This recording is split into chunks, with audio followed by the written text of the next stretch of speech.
Welcome to Car Shopping Mistakes. I'm your host, Deshone the Auto Advisor. If you are car shopping now, or you will be in the next 3 to 6 months, type me in the comments. Let us know where you're at so that we can make sure that you have the advice you need to make the best car deal you've ever made and not be spending more than 30 minutes in car dealerships. The name of the game with great deals is to not be spending time in dealerships. The more time you're spending in dealerships, the worse deal you're getting. The worst deal you're getting. Valencia, good to see you. Valencia World says she's shopping. If you're shopping now or you will be in the next 3 to 6 months, type me in the comments and let me know. Now, for those of you who are not shopping right now, you still may hang around for the next hour, learn something, because you're going to see a lot of people ask questions that you will ask or you would have when you go start shopping. So what typically happens if you hang out here enough, somebody's going to ask the same question that you would have asked, and you can get your answers that way. So welcome to Truth. Good to see you. Let me hop on over to Instagram and actually pop in over there. And I'll give you guys time to start typing your questions. No questions off limit. I try to do just rapid fire Q&A. So you have questions about leasing, about loans, about, getting the best deal, new cars, pre-owned cars. If you just want to tell me your situation, kind of what your goal is, we can go from there. And that's typically how we run it here. So let's see. I'll give you guys time to start typing. Once we get the first couple questions coming in, Dolan will start to bring them into the show. And we'll go from there. All right, I'm just sharing the show. Shout out to the sharers. And before we even start with the questions, I want to talk about the mistakes that I see people making. Let's really start out with the mistake of this leasing versus buying. I'm so happy that over the last 3 years, who was taught never lease a car? You were taught or you heard never lease a car. I could not be more happy that we have been helping people get their first lease for the last 3 and 4 years. The financial advice we've been listening to concerning leasing has cost us thousands of dollars.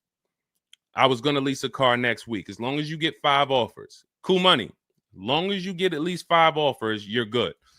See, people are out there paying. There's a couple ways that you can get a car. You can buy it new, you can buy it pre-owned, or you can lease it new. When you lease a car, you're leasing it brand new. So if you look at the financial parameters, you ask yourself, if I buy a new car, how much will it cost me? Now, I want you to use this rule. Every $5,000 is about how much per month. This is not for the new people. If you're new here, type the number 1. Let me know you're new. You've never been on the show. I don't expect you to have the answer to this question. But if you've heard this before, then every $5,000 is about how much on a car payment. You may have seen this in my video. You might have seen this on a show. This is a principle we teach. I want you to lock this into your head forever. Let's see if anybody knows. Or we got a bunch of new people. Michelle's new. I see you. Cool Money's new. DJ Furious. Okay, I see you. Sandra Bonds on Facebook. You're new. Okay, a lot of new people checking in. We're live on YouTube, Facebook, Instagram, and TikTok. So if none of you know, I want you to remember this. Every $5,000 is about $100 per month. Good to see you, Digby, on TikTok. Every $5,000 is about $100 per month. So how do we turn that into a real budget? You look at a car, $30,000 divided by 5,000. You're going to see that's about 600. Well, that is 600. So when you see that a $30,000 car to purchase is $600, if you borrowed that money, now you know about how much that car is going to cost, about how much $600 a month will get you if you purchase. Now, if you lease, $600 a month, depending on the lease deal, could get you a $50,000 car. So we're driving. So if your budget is $600 per month, then you have a couple ways that you can get a car. You can go find a $30,000 new car, no money down. You're at about $600 on a 5-year loan. You can go find a $30,000 used car. You're about $600 on a 5-year loan. Now, for $30,000 used car, maybe it was like $45 when it was new. You get it for $30. Or you can get a $50,000, depending on the lease deal, brand new car that you lease. So let's drive this home. You have people pulling up in cars. They're all paying $600 a month. One of them is driving a brand new $30,000 car. They didn't put any money down. Another one is driving a $30,000 used car. They didn't put any money down. $30,000 car. Another one is driving a $50,000 brand new car. They didn't put any money down. Who's getting the most value? In the short term, it's the person driving the $50,000 new car. It's nothing you can say about that. It's no like, well, it depends. Nope. $50,000 brand new car, $30,000 brand new car, $30,000 used car. The person driving the $50,000 car at $600 a month is getting the most value, hands down. Now, in the long run, where do the people who buy win? That's where we talk about the 8-year rule. That's why if you're buying your cars and you're keeping it 8 years, you should be purchasing, not leasing. 8 years is when you win. So that's where I wanted to start at. Let's start, like, tear down this bad information you've heard and you've believed about leasing. And I see people asking, we got a lot of questions coming in. I see you, Jaguar Music, on Instagram. I see you, Cool Money. I see you, we got quite, I see, hold on. From what I can see, we got like 4 or 5 questions waiting. So Dolan, you could bring in the first one. Type your questions in, anything you want to ask. If you want to ask about leasing, I saw someone asked about bad credit. What about if I have bad credit? What about mileage with leasing? Just start typing those questions. We'll bring them all into the show and we'll get to them one by one. Is that true for someone that went into bankruptcy? Okay, so if you came out of bankruptcy, your goal should be to rebuild your credit as quick as possible. Right now, your credit's blank. You come out of bankruptcy, your credit's blank. You have nothing there, and that's a good thing and a bad thing. It's easy for you to build. I've seen people come out of a bankruptcy and literally they have a 700 score in 1 year. They're going to go get credit cards. Just like if you're 18. If you're 18, you go get credit cards, you don't use them. Pay $15 gas, or you don't have a car yet. You pay $15, $20 a month for something, pay it off. You're going to have a 700 credit score. The more you don't use your credit, the more credit they give you. So when they see that you have the credit, $500 credit card, $1,000 credit card, you're not using it, credit score is high because your utilization is low. So that's what you should be doing. You cannot come out of a bankruptcy, just wipe your credit, and then go into the dealership and be like, okay, now I can get a car. You have no credit history. So the first goal should be, let me rebuild my credit as quick as possible. And you can do this quick. Follow Shonda Martin. Some of you know Shonda Martin. She's on pretty much every platform we're on right now. And she's Road to 750 plus. Now you got to let me know. Can you wait and build your credit for 3 to 6 months? Can you start to get some type of credit history? Or are you in need of a car right now? In which case you have to get a car with bad credit or no credit. Because if you don't have anything on your history, that's technically no credit, which is bad credit. So, okay, you need something ASAP.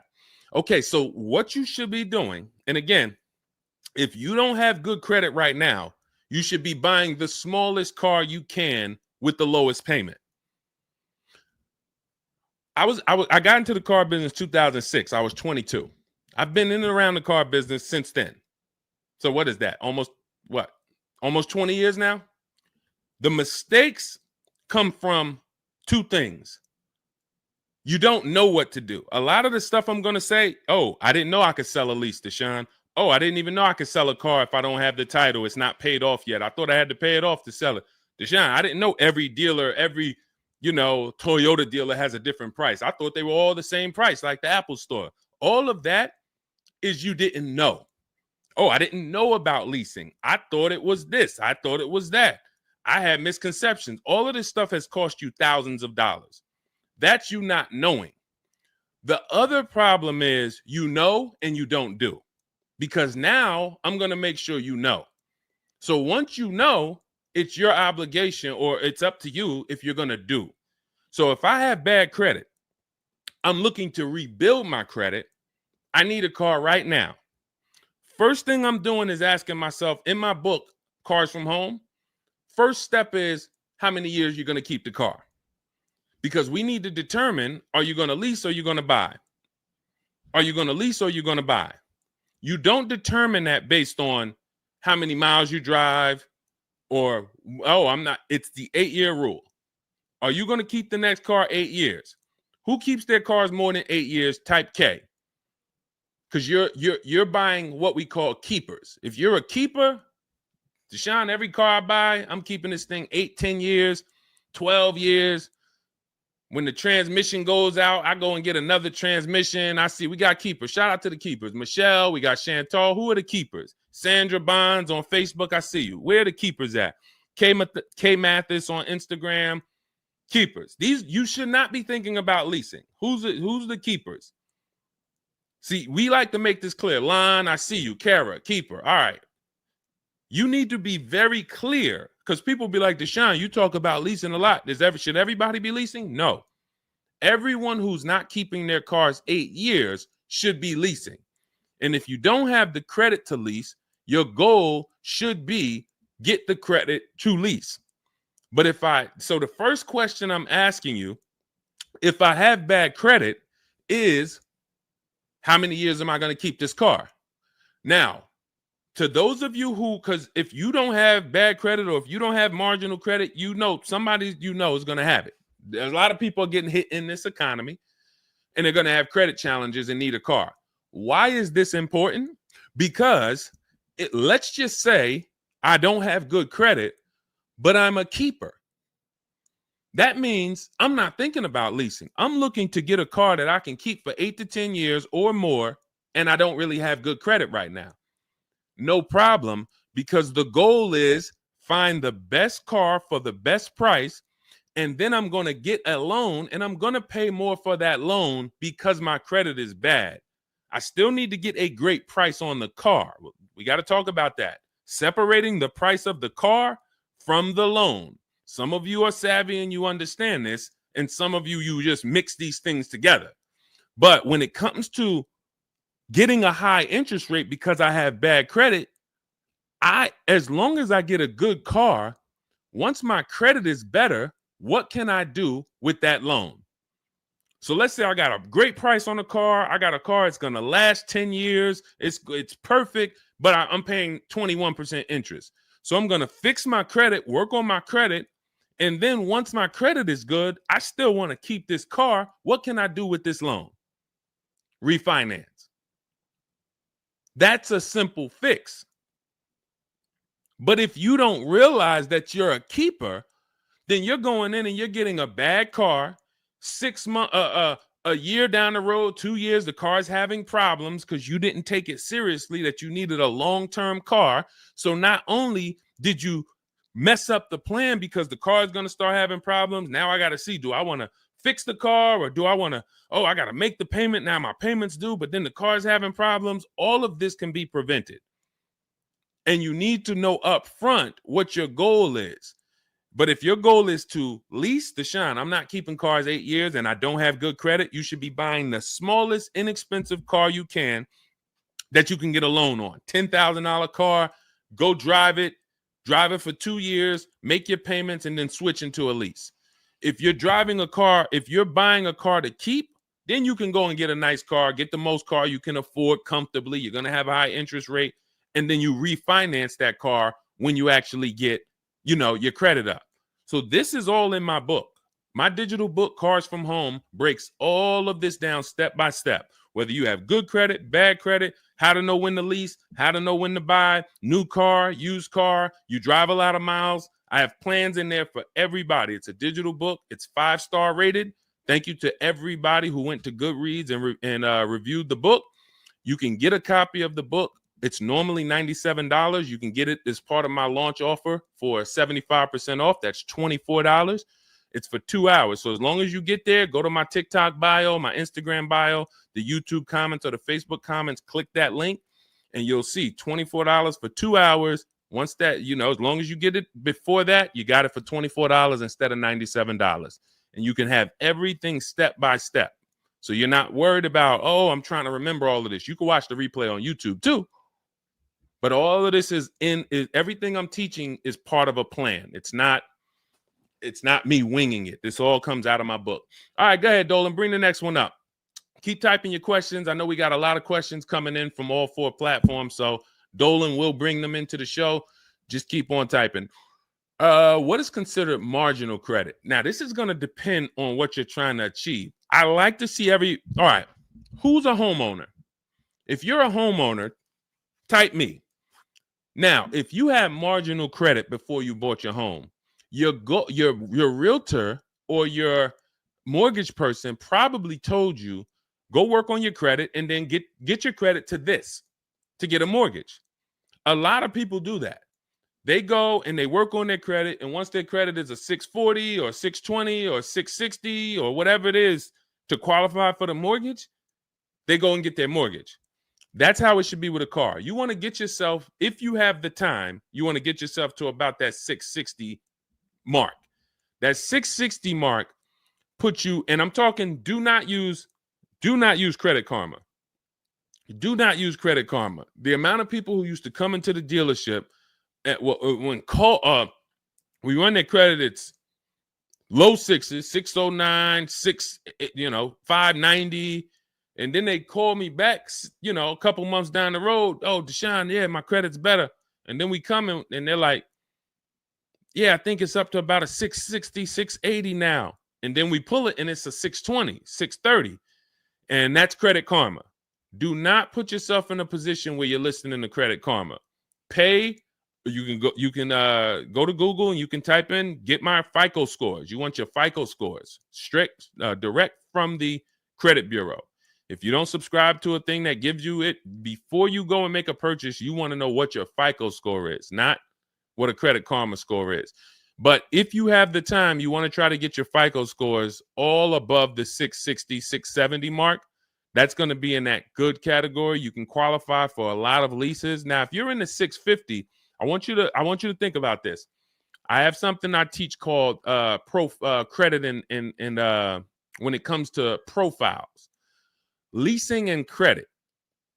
It's easier to get a loan to buy a car than it is many times to qualify for a lease. If you got a low 600 credit score, a lot of people will approve you. They're just going to approve you at a higher rate, higher interest rate. With a lease, it can work similar. But sometimes when you're in that low 620, 630, it's very tough to get approved. They're not going to take that much risk, but you may have a strong profile. So when you go into this, it's not black and white, guys. It's not like you can say, if my credit score is this, I'm done. What if your credit score is this, but you have a car payment already you've paid on time? When I worked for Mercedes, I worked for Mercedes for 5 years. We'd have people whose whole life was falling apart, but they never missed a payment on their Mercedes, and they get approved all the time. Everything else is falling apart, behind on the home. But if Mercedes sees you pay them, you got approved. So what I say is a current car. That's why those of you, if you're building to get a lease, if you're building to get a better car, pay that car on time that you have now. Because the best thing you can do is have a history of on-time payments on your car. That means a lot to a bank versus missing the car or putting the payments on the back because you thought that somebody told you could do that and it wouldn't affect your credit. A lot of people learn the hard way. Oh, I thought when I put the payment on the back, it didn't show as late. It does. So we again, I'm here to tell you everything from the inside. I've been helping people for years. We have people all around the country. You know, we'll bring a lot of them into the show. Marguerite, Brian, you know, a lot of the people who write in, Sheree. But we have this. I'm telling you from the inside, not from your perspective. I'm not like the public, and it's like, oh, this guy this guy must have really learned about buying cars because he's teaching. No, I'm from the dealerships. And, you know, if I wasn't doing what I was doing for 10 plus years, that was my job in dealerships, working with people, looking at banks, looking at credit reports, sitting there, seeing people turn down, seeing negative equity. So that's where my solutions for you come from inside. And so I would tell you, try to get to that mid sixes mark. And you'll put yourself out of a manipulation zone. You can qualify for a lot more things. All right, I see you, Michelle. I see you. Kim Randall, good to see you. The Savage Mama checking in. Abdul checking in. Good to see you. Go ahead, Dolan. You can bring up the next one. All right. Shout out to Dad. Y'all running the likes up on TikTok. Thank you so much. Thank you to everybody who's double tapping the screen. We appreciate you. Can you talk about putting money down or not when purchasing a car? So important. Listen, this is a good one. This is a good one. I don't know who asked this question, but this is a good one.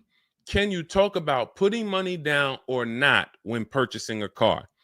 So here's how you want to make sure your down payment never gets taken if you are purchasing a car. You must separate your monthly payments from the price of the car.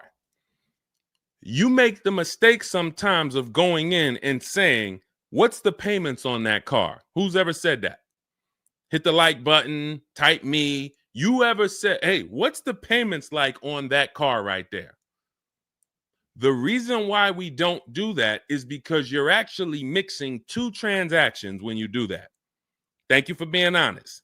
Shout out to the people who are being honest. You're mixing two transactions. You're looking at the price of the car and you're looking at the loan details, which equate to your monthly payment. See, if you pay cash for cars, then you understand you don't care about the payments. You go in, you're trying to find out the out the door price. What is my out the door price from the car for this car? If you're doing it our way, you're doing this from home. Bunch of dealers submitting offers to you. They're out the door offers for this car to your email, bidding war. We'll talk more about that in a little bit. That's the cars from home way. But once you get the out the door price, you then say, all right, that car that I want, $32,000, including all my tax, all my fees, $32,000. I pull up my auto loan calculator. How much is $32,000 on a car payment? Well, 5 years might be around $620 a month. 6 years might be around $550 a month. Okay. Do I want my payment to be that high? If I could afford that payment, do I want my payment to be that high? You see how we've separated the price of the car from our loan and our monthly payments. This has nothing to do, and this is what we call the 3 pillars of great car deals. 3 pillars. You cannot get a great car deal if you're mixing these 3 pillars. First one, who I buy my car from. Second, who I get my loan from. Third, who I give my old car to and sell it to. That's why we don't say trade here. That's a curse word. Forgive me if I even saying it. And if, we get some questions about trade-ins, we'll explain why we don't trade cars. So we have to separate these and bid out each one. You have so many online tools at your disposal that you just don't know how to use yet when it comes to your cars. You know how to use Amazon to go buy a TV. You know how to get a subscription to YouTube. You got a ton of online tools you know how to use. Shazam, what's that song? Shazam it. But the online tools about car buying, you just don't know how to use them. That's where I come in. Our entire system is showing you websites that do this, tools that do that. And so we can make sure that we're getting the best deal. So the only way you're going to make sure you never lose your down payment is you have to separate the monthly payments from the price of the car. If you go in and say, hey, how much is that payment? The car salesman says, well, how much can you put down? Well, I don't really want to put any money down. Well, all right. If I had to, I guess I could put down like 3, 4 max though. But I'm trying to be at like $600 a month. You're working your loan out with them. That's a loan. And let me tell you how. Let me show you why you can know you shouldn't be mixing these transactions. There's big money in all of them. There's a ton of people who want to sell you a car. There's a ton of people who want to give you a loan. They don't sell cars. Let me say that one again.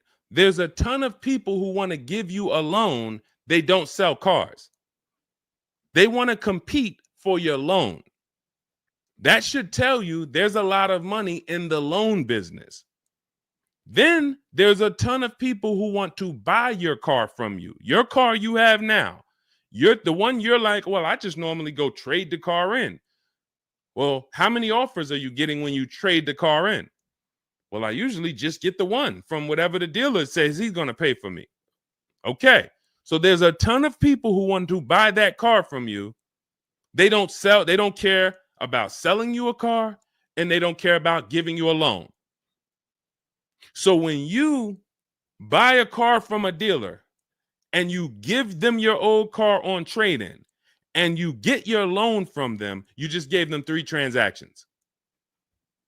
You did 3 transactions with them in one. Do you see why it's impossible for you to get a great deal doing that? Type $signs if that makes sense. Who's locked in? Because I know sometimes we only got a couple people that be watching. Some people, man, you're cooking dinner and you're like, I hear you, Deshone. You're not gonna save $5,000, $10,000 like my students, and you're cooking dinner and you're just trying to listen in on the side. Look, you're not gonna get this. Look, person got a Kia $439 a month, $35,000 car. Look, save probably $6,000 off the car.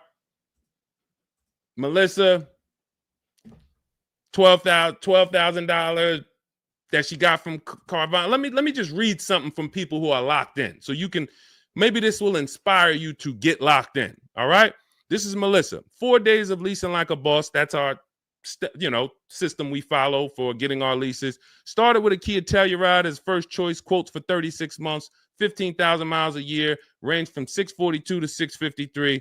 Went to a Honda Pilot. Ended up getting quotes as choice B from 616 to 713 after contacting every dealer in North Carolina. She did this from home, right from home. She got after contacting every dealer, the dealer I ended up leasing from originally quoted me 719, came back at 616 in 3 days with 0 due at signing. This is on a, where's her car at? I can't see. Hold on, 616. Oh, that one wasn't clear. All right, here, let me read this one. Thanks so much for these resources. I read the entire book last night. Already been underway trying to put my deal together. What a great book. I have my quotes together, and now I'm ready to take the next step with the calculator. Big fan of your channel and the resources. However, when we shop for 12,000 miles per year, do we adjust to 15,000? So these are people who are taking action on a plan.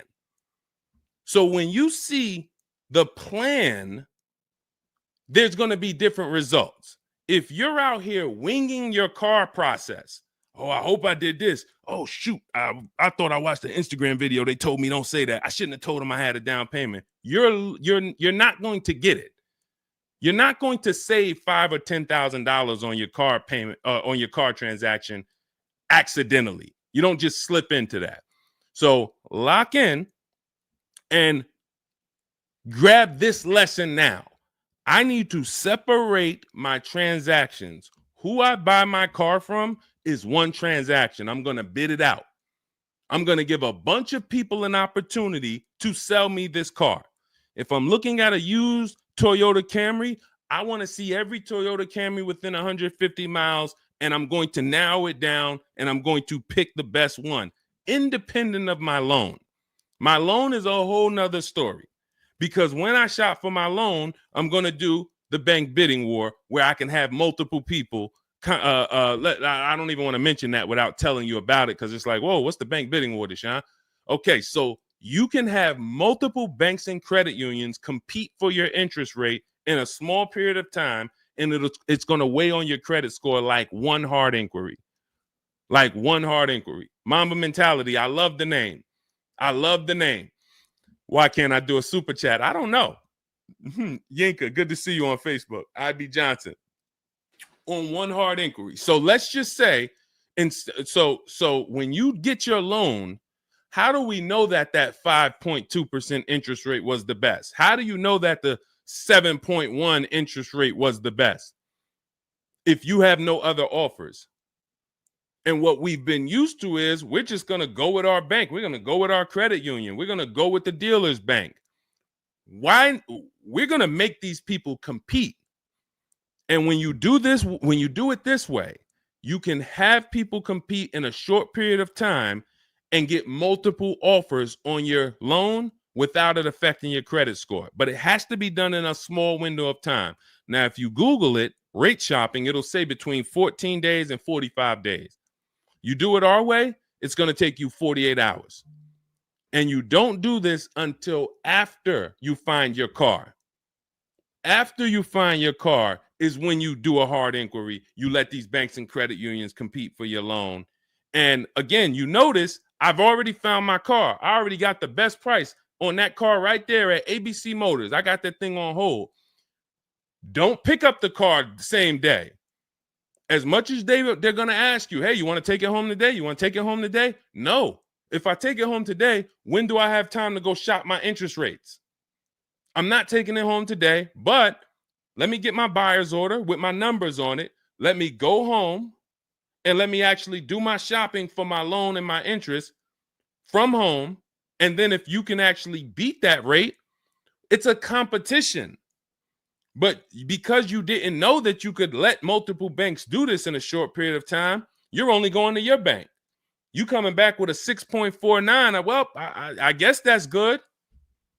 What if somebody could get you a 5.49? Do you know how much a difference between a 5.49 and a 6.49 is on a loan? Could be $1,200. This is why we're getting all the money. So again, all of this is in my book, digital book, Cars from Home. You don't have to wait for it to come in the mail. You can have it by the end of the show.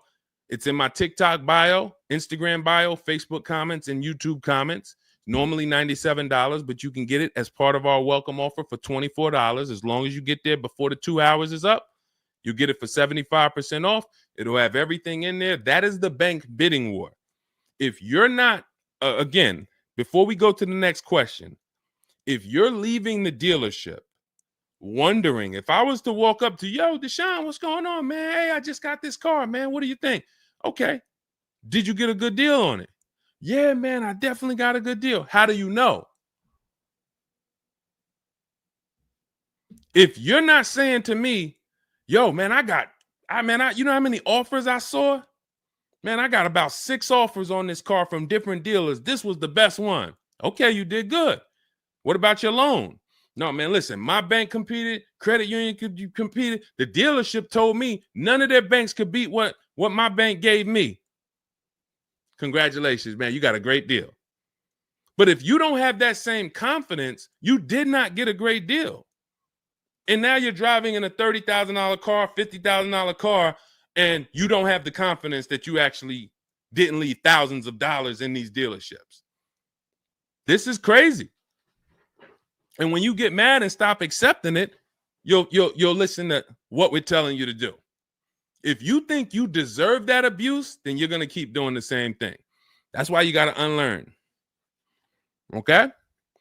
So separate your transactions. Who I buy my car from, I'm getting multiple offers for. Who I get my loan from, I'm getting multiple offers. Who I sell my old car to, I'm getting multiple offers. And with the internet, I can do all of this right from my house. Right here. All right. That's the Cars from Home way. Let's go, Dolan. All right. Keep typing your questions. I see you, Mamba Mentality. I see Mamba Mentality got a lot of questions. Samante Love, good to see you. Jay Bass, good to see you. Yep, Jay Bass. Separate transactions. Exactly. D So Chill on TikTok, good to see you. Lisa on TikTok, good to see you. Hector Ruiz, thank you, Hector Ruiz. Shout out to the sharers. Shout out to the sharers. I always got to take time to shout out the sharers. We can't do this without you. All right, how can I schedule a consultation with you? Also, does it make sense to lease a pre-owned vehicle? So let me answer the bigger part of the question first. Most leases are going to be brand new. There's only been a few manufacturers that have tried to do a pre-owned lease program.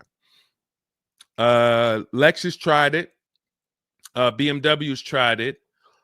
And there's certain brands that can technically lease a used car. The reason why I don't like it is because it's not enough of a wide stream. It's not enough of a mainstream program to create competition. And if you can't create competition, then you don't know if you're getting a good deal. If you walk in to lease a brand new car and you're walking in and again, we don't do this. We never sit down in a dealership. We're there to test drive only. We're never talking numbers. But if you are doing it the old way, you're going to go in and then you're going to get a bad lease deal presented to you. And they'll say, well, I could lease you this 3-year-old one and it'll save you like $150 a month. How do I know that's a good deal? It might be affordable. And sometimes you confuse affordable with a good deal. It's not a good deal because you could afford it. I want to let that sink in. We confuse, you know how many people I watch get a horrible deal, but they go home and they're like, yo, man, they got me to my payment. Bad credit usually. A lot of people with bad credit will brag about yo, man, you got to go see Joe, man. Why do we need to go see Joe? Man, he got me in a car. Nobody else could. All right, let's look at the numbers. Dag, you're paying 24% interest. You know this is an 8-year loan? You know this is an 8-year loan. Oh, nah, I just, listen, man, Joe, you sending all your friends to Joe. Oh, look, and this car has 70,000 miles on it. You paid 28,000 for it? See, because they got you to a payment you could afford. So you thought, good deal. Now, I go into a Bentley dealership right now. Bentley's $300,000. And they say to me, we'll give you this Bentley for $150,000. So they give me somebody offers to give me a $300,000 Bentley for $150,000. 50% off. We're going out of business. Take it. Can I afford it? No. Is it a good deal, though? Is it a good deal? $300,000 Bentley, half price, 150 grand. Many people, you don't have that in your budget to go and bring 150,000 dropping on a car. Now, if you want to do a business thing, go buy it for 150, quickly sell it to another dealer for 220. Okay, that's what we would do. But I'm not talking about that. I'm talking about just you alone. Affordability does not equal deal. A deal is a deal whether I could afford the deal or not. And the only way we know a deal is to actually get multiple offers. There's no other way. So I'm going to continue to say it. There is no other way. I've been in the car business since 2006. There is no other way for you to know you got a deal without comparison shopping. Same way if you walked into a grocery store and there was only one, you walk into the Dorito factory. There's only Doritos everywhere. No other competition. They sell them for $7 a bag. There's no competition. So everybody who's in the Dorito factory is paying $7. But when they go in the supermarket, Doritos competing against Lay's, competing against Wise. Oh, you can't be $7, Dorito. You might have to be $4 this week. You might have to be on sale this week for $2.99. Competition. It's everything else. So a lot of what I'm saying to you will click when you realize that you've been programmed to buy cars in a way that you don't buy anything else up. You don't buy anything else that way. Everything else you buy in your life is competition. People competing. Everything else only with cars, we look at one offer. So that's why when you come home, start to look at the whole market, you're going to love this. You're going to be like, man, I don't know how I didn't start doing this before. What I'm teaching is not, the whole Cars from Home system is not rocket science. We just use the internet to create competition. That's how we get crazy deals. That's how you see Alex graduated, was able to get a new lease for my partner, sold his old car to Carvana, bid that out. Notice he didn't trade it. He didn't say I traded in my car. I sold my old lease to Carvana, old 3,500. He got 14. That was his highest bid. Went test driving, got a 2025 Hyundai Tucson, got a 1.3% lease deal, no money down, $42,500 car, $580 a month, and that's a 1.3% lease. Now, $42,500, guys, would normally be, with no money down, about $800 a month. Maybe about $825 for 5 years. He's paying $580. So when we talk about leasing keeps thousands of dollars per year in your pocket versus purchasing. Thousands of dollars, not hundreds of dollars per month, but thousands of dollars per year.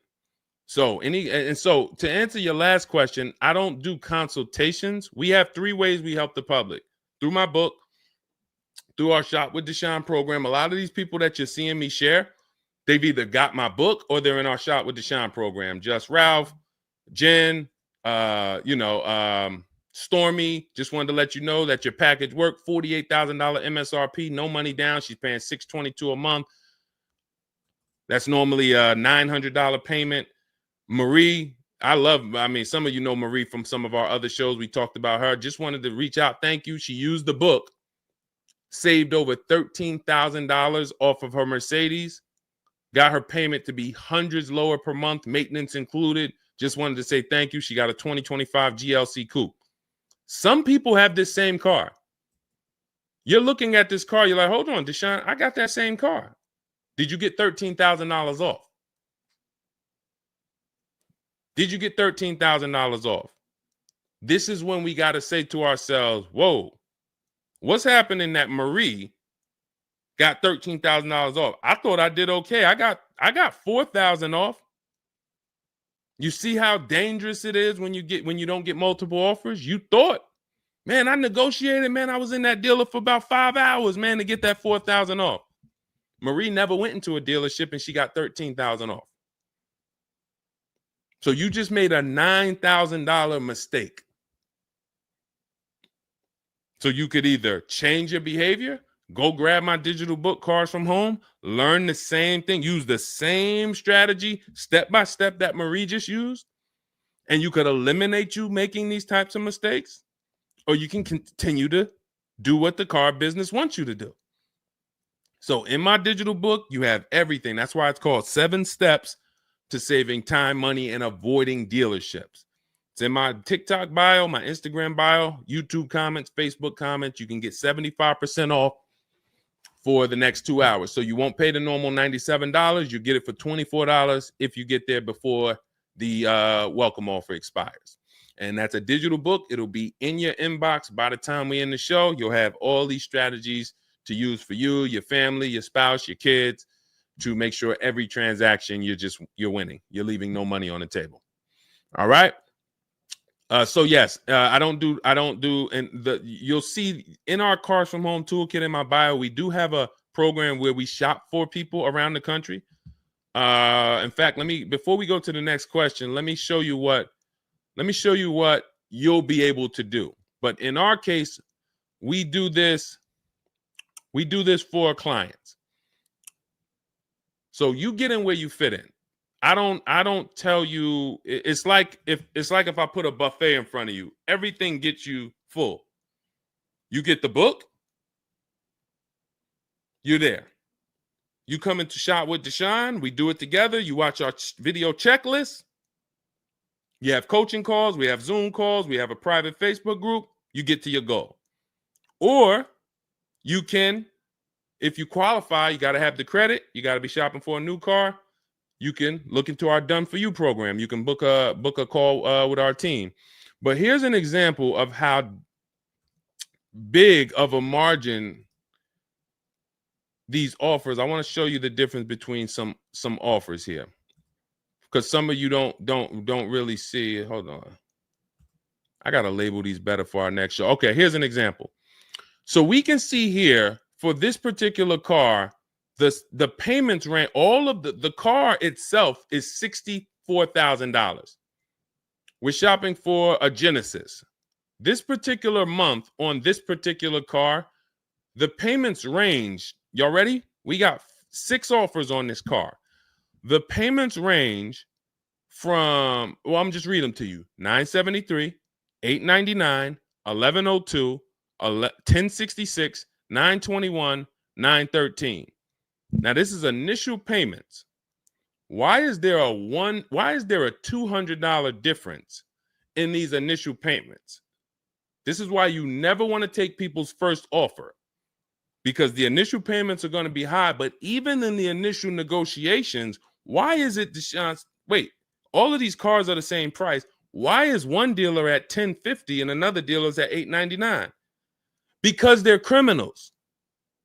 So what do you think you're doing if you just walk into a dealership and say, let me give this dealer a shot at negotiating? If you're negotiating with the dealer that's at $1,050 or $950 or $975, where are you going? And the goal is to have that dealer.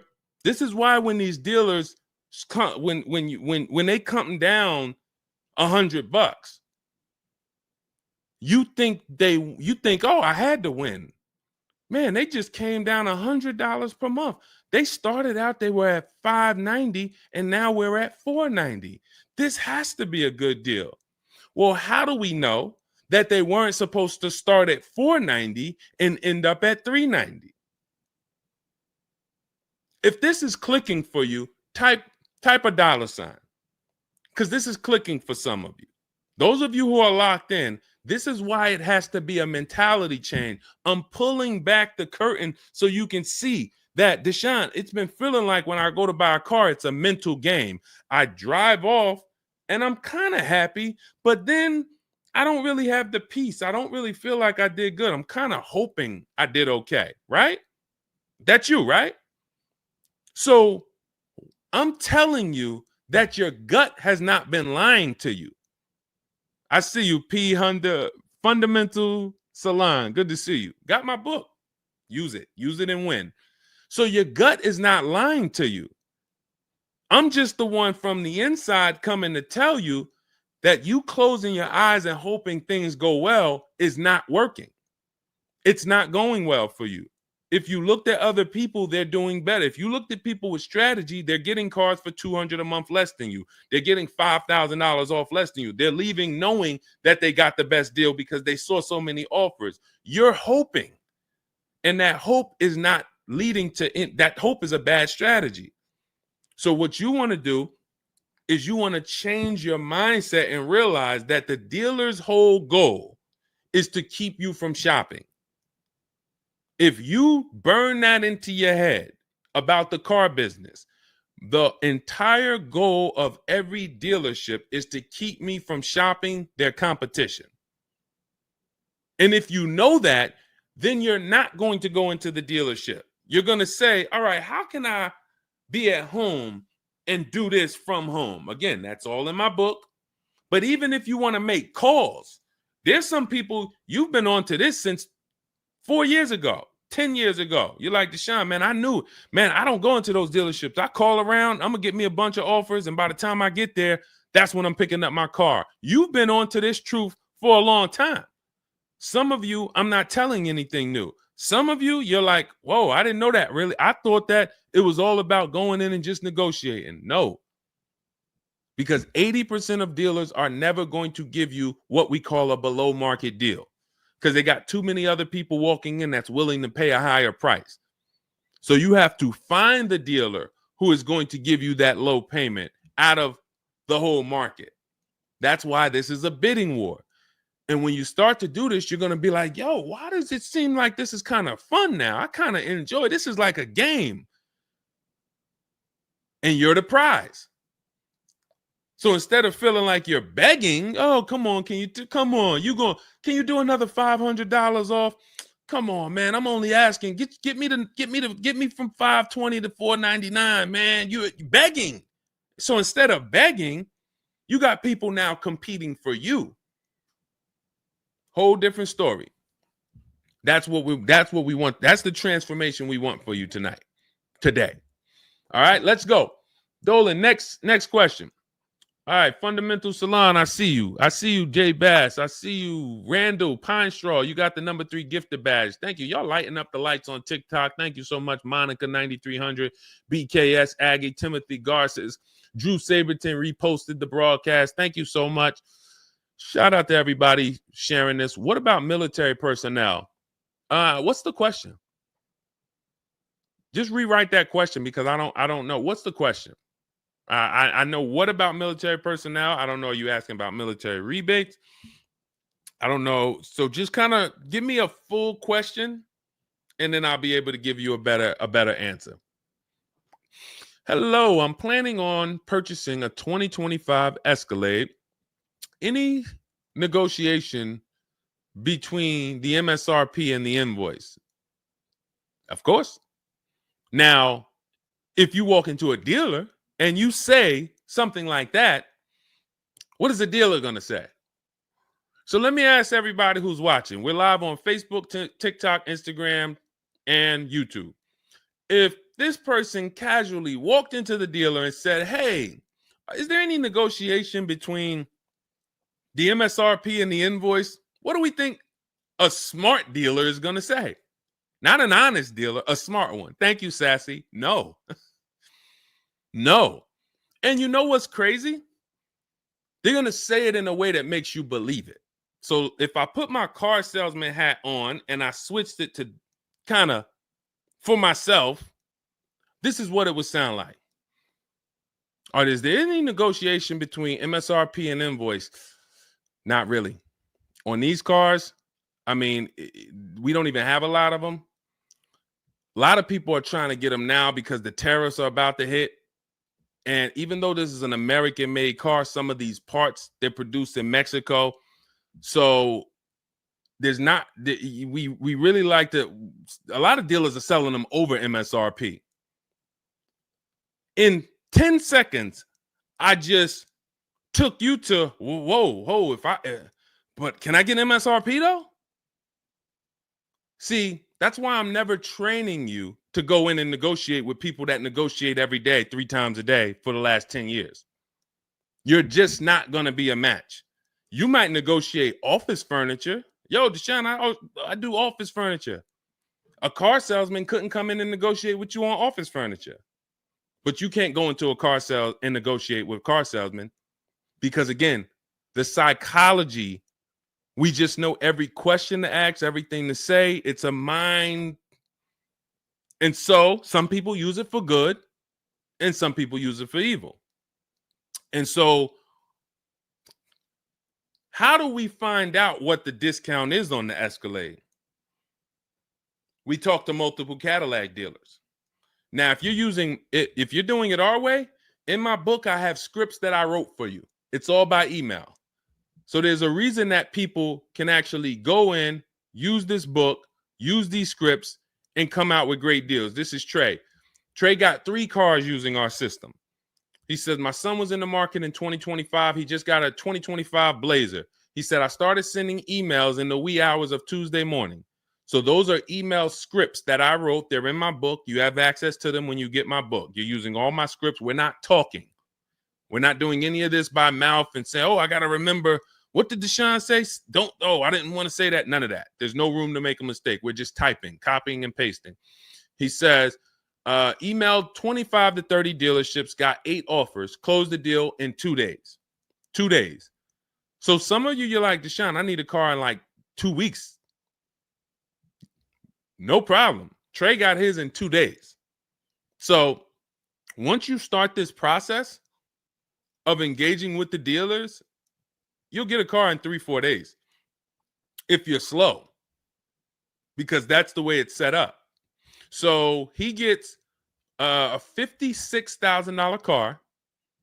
He closed the lease at $560 a month on this Blazer electric vehicle. $560 a month, first month's payment due at signing. That is a $56,000 car. And he's gotten 3 cars. He said his first one with our system was 2.5 years ago. He leased another vehicle for his daughter last October, and now he just got his son's lease. 1.5% lease, a 1.33% lease for his daughter, and a 1% lease for his son.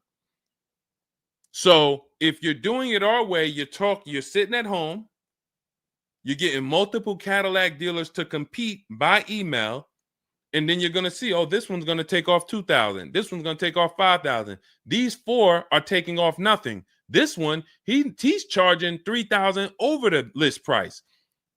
Oh, here's the winner. They're taking off $5,000. That's the best offer. Now, sometimes you get a deal like Sean, and we never know when the bottom is.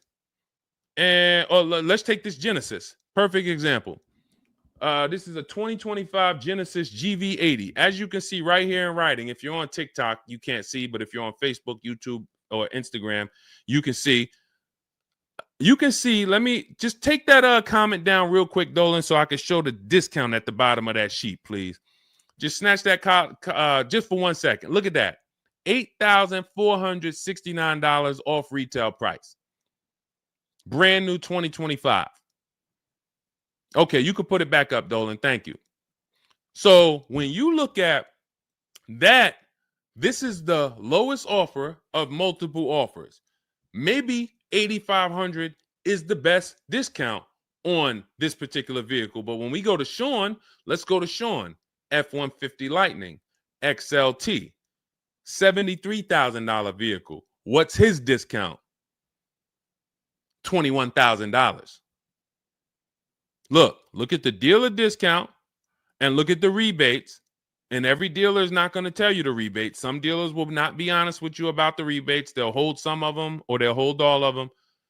When he got all his offers, he saved $21,000 off the price of the car. So how do we determine, to answer your question about the Cadillac Escalade, what's the discount between MSRP and invoice? We don't know. Could be the best discount could be $3,000.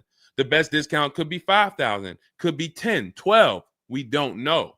And because you don't know, you cannot negotiate. If you knew that the best discount you could get on a Cadillac Escalade was $8,000, you knew that, then it would be easy to negotiate. I'm just going to go on. All right, man, come on. You're at $6,000. Nah, man, I want another $1,000 at least.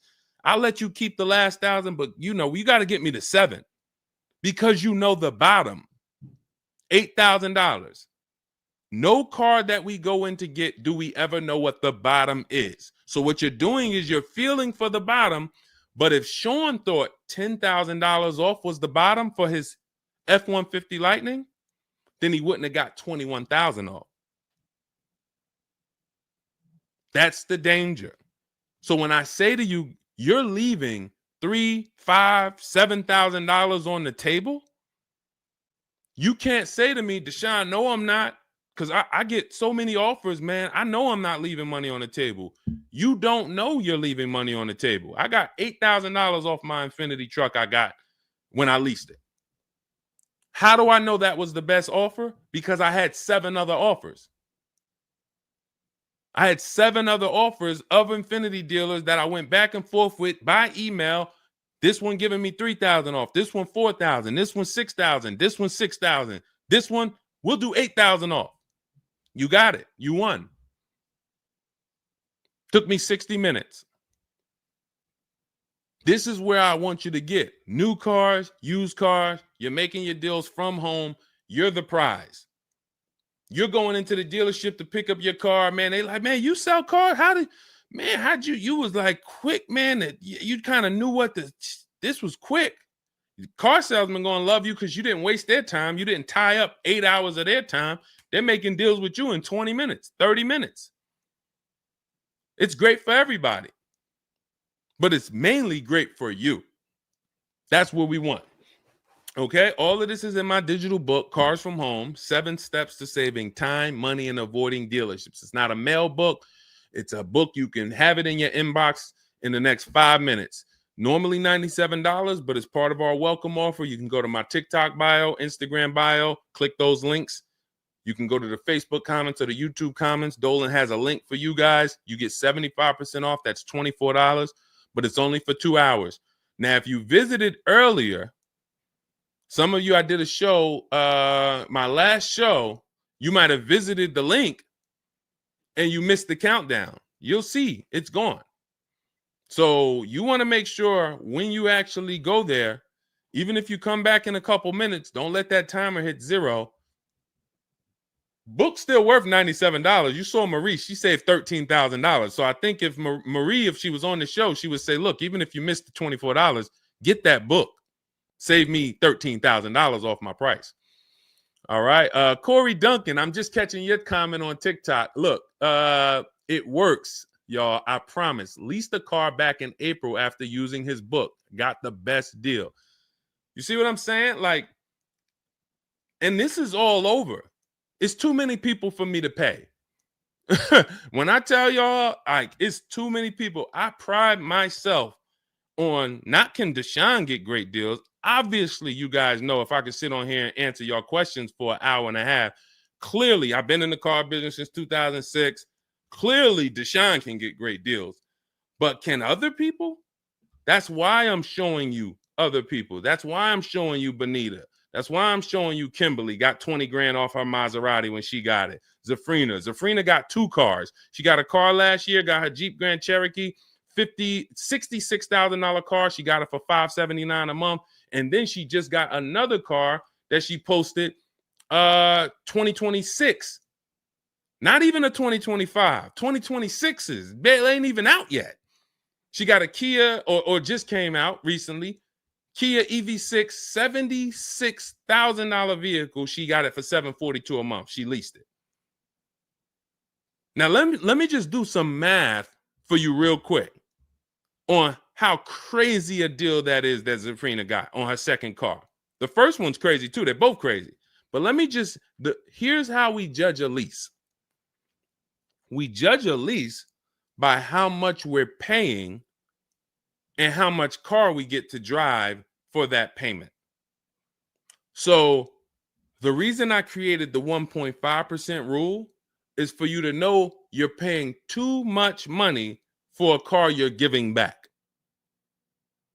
The 1.5% rule tells us if we divide the monthly payment into the MSRP with no money down, it creates a percentage.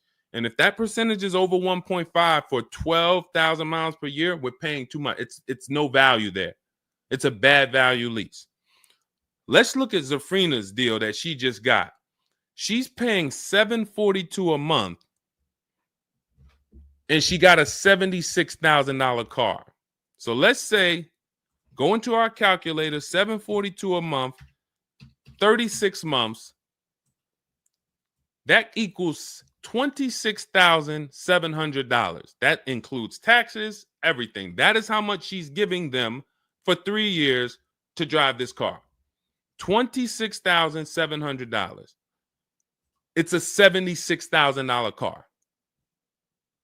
You don't have to be a mathematician to know that if you walked into a showroom and you saw a $76,000 car, once taxes and fees and everything were on top, it's over 80 grand.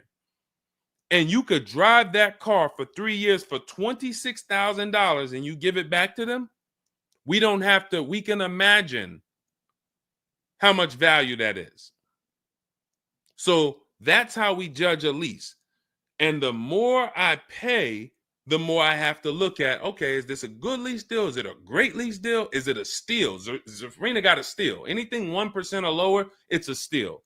From 1% to 1.5%, that's a good deal. Well, let's say from 1% to 1.25, great deal, great value. And then from 1.25 to 1.5, good lease deal. So it's good, great, and a steal. Any of those is good. It depends on the vehicle and it depends on how well you get offers because different vehicles have different lease programs. But once we get, you don't walk into a dealership and say, hey, get me to 1.25 or get me to 1. You don't do that. You got to see what the best offer gets you.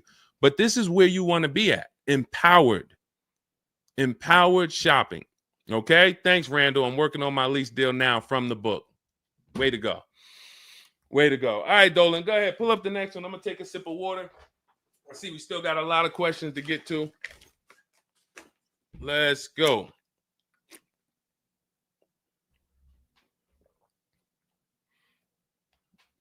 Mark is me. Good to see you on Instagram. Checking in. All right. Let's go. Does it matter if you email or call a dealership to find out the best price? All right. No. You just got to realize it's going to be different things that come with phone. The reason why. Okay. Who's a good negotiator? All right. Let me put it like this. Who's not a good negotiator? Let's be honest. Who's not a good negotiator? Type me. You're just not. It's not your thing. You don't really like confrontation. Not a good negotiator. Let's go. Who's going to be honest? Oh, we got a bunch of good negotiators on here today. Bunch of good negotiators. Where we at? Hershey. What's going on? Randall, Sassy. Who's okay.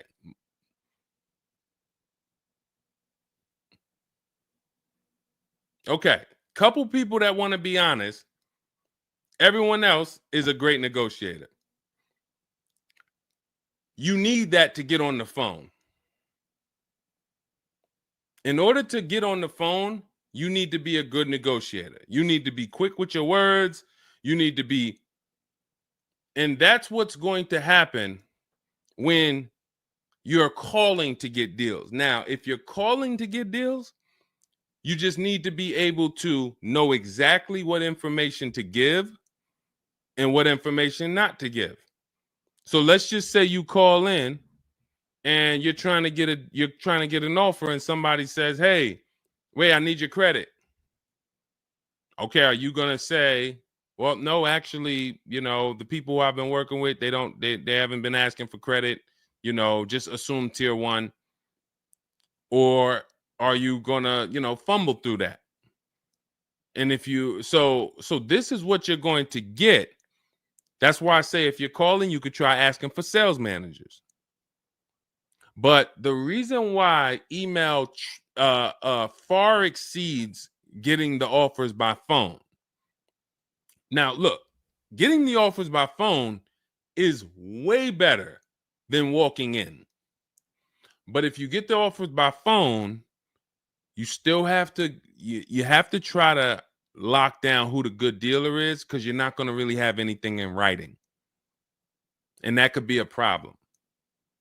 That could be a problem because whenever you're going in and you're thinking this, that's why everything we do is from home. Your credit app is done from home. If I'm talking to somebody on the phone and I feel like I done talked to maybe 8 dealers, I got 5 offers, and one guy, Matt over at that dealership it feel like he's being honest. He's giving me the offer. He told me this is what your payment's gonna be. It includes taxes, it includes everything, or this is what I'll sell you the car for out the door. Okay, I'm doing the credit app online because I want all of that firmed up before I get there. I have a video we're going to put out soon about a dealer who we just experienced this shopping for a client where the dealer put something in writing. And then when we did the credit app or the client did the credit app, changed the offer. So when they changed the offer, that means they didn't want to do that offer to begin with. Oh, no, they didn't change the offer. They said the car was sold.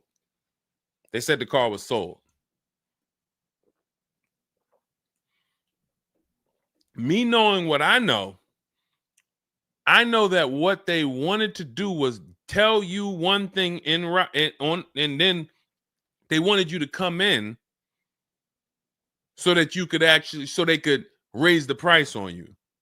This is why we are not going in until we do our credit app online.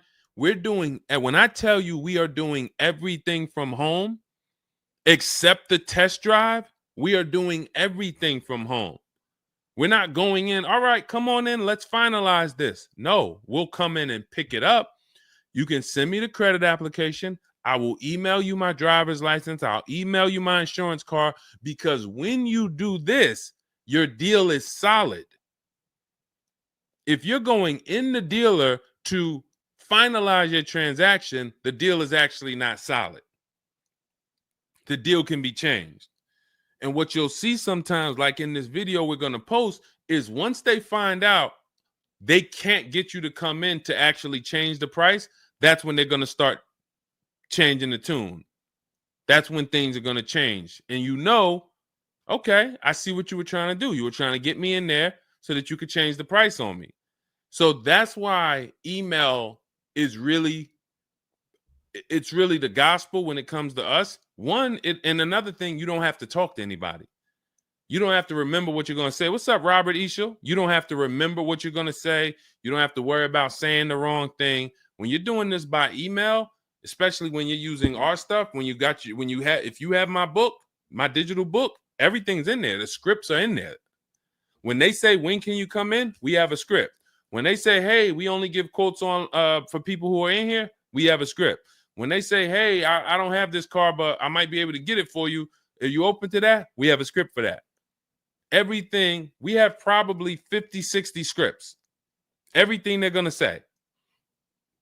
So that allows us to have conversation by email. We're not just emailing. We're having, Marcus Me asked, I see a question about warranties. I got you. Hang on. Mark, we're not just emailing. We're having conversations by email. Big difference. Conversations by email move things forward. Oh, we can't do this. Oh, how about this? Hey, it's a back and forth. That's why our scripts are so powerful, and they move things forward, and they keep it on your agenda. So again, myself, I could do it either way. If I was doing one car deal, I could call around. I'll ask for sales managers. I'll talk to the sales manager. I'll try to get a car deal done. But it's the transferring of information, and this doesn't work on a used car. So this only works on new cars. So if I was buying a used car, it's a whole different system. But another reason this isn't effective. What's up, Smitty? Hopping in on TikTok. Another reason that's not effective.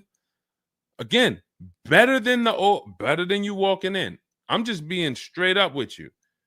If you told me is that better than me walking in? 100%. Get on the phone.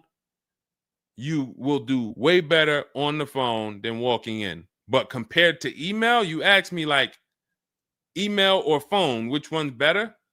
Email crushes it because I can have conversations quicker. I have stuff in writing. I don't have to worry about not having something in writing, and I show up and I thought that it was this and then it's that, and then it's nothing I need to remember. Yeah, I think that's enough. I think that's enough. So again, in my book is all the scripts. And without you knowing what to say when they say this, then the conversation is going to move slower and you'll be typing everything manually. What should I say to them? All right, what should I say to this? When they say, "Oh, can I have your full address?" Okay. These are the things that you want to know how to respond to. Okay? All of that is in my book. But again, either way is better than walking into the dealerships. Walking into the dealerships is where you're going to lose. All right, go ahead. Next question. Kevin Carroll, Jamie Rodriguez. Good to see you. How do we apply for a soft credit pre-approval? You have to find a bank or a credit union that does it. If your bank or credit union should be the first people you ask, can you get a soft credit pull pre-approval? Because the soft credit pull pre-approval doesn't start the rate clock, doesn't start first of all, the rate clock starts at the hard credit pull, which means your credit bureau, Equifax, Experian, TransUnion, they're looking now and saying, okay, you have a certain period of time where you can do more of these to actually get different rates. But once that period of time closes, we're going to update your credit score. So let's just say you get that hard inquiry, and when it closes, your credit score drops 10 points. Okay. Had you gotten 3, it would have dropped 10 points. In that window, same 10 points. But if you let the window close, then you go and get another hard pull. When the next window closes, it's another 10 points. That's why we don't want to be moving like that. We don't want multiple hard pulls in a spaced out period of time. So you want soft credit pull, and if your bank or credit union doesn't do it, go to Google. Go to Google, type in soft credit pull pre-approvals. Find a bank that does it, because all you want to do is put your budget together. This might not be who you get a loan from. It's just for you to put your budget together. And if you've ever bought a house or you got a mortgage, you'll see, all right, you might pre-approve me for, 4.25 interest rate. And then once I go to get my loan or my mortgage, it might go to 4.3. It might go to 4.6. It doesn't matter. This is just to budget. You need something so that you can know how much you can spend. That's the purpose of the pre-approval. So it's no reason for you to ever give a hard credit pull. You are much better off just using the rule of every 5,000 is about $100 per month. Burn that into your head. Every 5,000 is about $100 per month. So that means when I'm looking at this $30,000 car, that's $600 a month for 5 years. What if I want it to be $500 a month?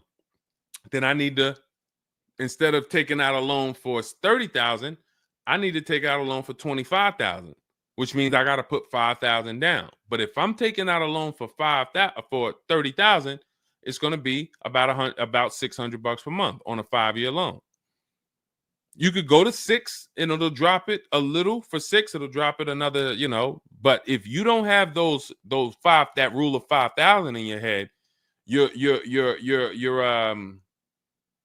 too off in your budgeting. You need to have some type of anchor to what this car should cost me. If I'm looking at a $50,000 brand new car, I don't want to be able to, give me the $600 a month on that.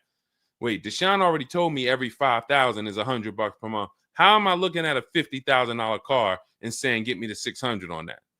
Just divide 50,000 by 500. You're gonna see, oh, that's 1,000. This thing costs 1,000 a month on a 5-year loan. Yes. No money down. Yes. This keeps you from getting in trouble. This keeps you from leaving out the dealership with a 9-year loan. You're at your payment, but your loan is for daggone. It's like if you might not know, there's 50-year mortgages. Who would take a 50-year mortgage? Anybody? Anybody volunteering for a 50-year mortgage? Any takers? I didn't think so. No. Why?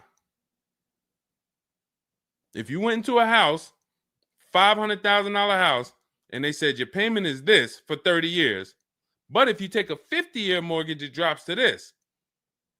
Nobody on here would be like, okay, yeah, give me the 50-year mortgage.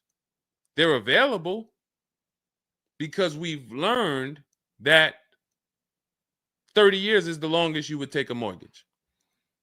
And that needs to be 72 months with cars. That's why I tell you 72 months should be the longest you ever consider for a car loan. And if you go in with these parameters, nobody can take advantage of you. All right. All right, let's go. We'll wrap in a car. We're almost done. I say let's go. I see we got maybe one or two more questions. We'll see. For lease, I can only go through the dealership finance department. We'll bring that one in next. I see you. I see you on TikTok. Anita, I see you. What's going on? Warranty extensions worth it? Oh, you mean extended warranties? Okay. Are extended warranties worth it? Depends on the car. If you with warranties, you're asking yourself, what's the odds that things are going to break on this car? And then how expensive are they to fix? And this is why when we get cars, we do something in step 4 of my book. There's a 5-minute process we do. It's a Google check where we check reliability. Every car you look at, you should be typing into Google 2025 this reliability. If you're buying a used car, you should be typing in 2023 Kia K5 reliability. And then you skim those articles. Thank you, Renee Cunningham. You skim those articles, and then you see, what are the third parties saying about this car?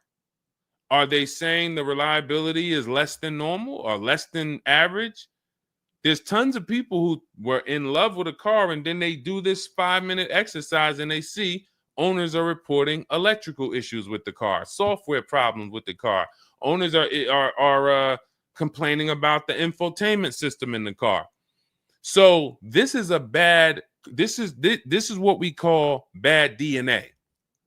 This is not something that when we buy used cars, you'll see in my book and you'll hear me talk about on the show. We screen down used cars with title history, service records, accident history.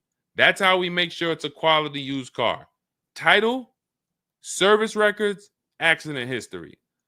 But you could put all those things together, and if you got a car with bad DNA, it has electrical problems, none of that will fix it. So, Deshone, I did that whole search you told me, man. I did everything. I narrowed it down. I got a good car. I got the best price. But, man, the car is giving me problems. You skipped step 4. You didn't do that Google search I told you to do, right? No, I didn't, man. I didn't do it, man. I skipped that. That right there, now you got a great deal on a bad car.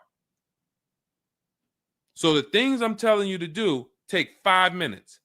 Nothing that I have talked about on this stream takes 2 hours or 1 hour or 45 minutes. Shoot, I have my car in 60 minutes. I do the whole process in 60 minutes. So not one thing I have told you takes more than 15 to 20 minutes at a time. So this is a 5-minute exercise concerning this question somebody asks, are extended warranties worth it? So extended warranties cannot fix a car with bad DNA. You want to skip that. So once you find out, okay, I got a car. For example, there's certain Nissans, when you pull them up, you do you're going to type in the year, the make, the model, longevity. Going back to the keepers. Everybody who answered earlier, they're a keeper. You buy your cars, you keep them more than 8 years, type K for keeper. You don't lease. I don't want you thinking about leasing. But if you're keeping, you need to think about warranties. Just like people who lease don't need to think about warranties for the most part, unless they're a high mileage driver, they're getting a high mileage lease, they're not thinking about warranties. So if you're a keeper, you're thinking about warranty, which means you need to look at longevity. There are certain cars you're going to type in, do this exercise, type in the year, make, model, and the word longevity to Google, and you're going to see this car, owners report transmission problems between 90 and 110,000 miles. There's nothing you can do to change that car's DNA. Nothing. So yes, you can get one with good service records, good accident history, good title history. Nothing you can do to change the fact that that car has transmission problems from 90 to 110,000 miles. So once you do that exercise, that quick 5-minute check, then we can look at what's the cost of repairs on this car? Is it a Mercedes where when something breaks, it's $2,000? If it's a Mercedes and something breaks, and you can keep typing your questions. If you have a question on TikTok, nothing's off limits. So we got time for a few more questions, but you got to type them in for us to bring them into the show.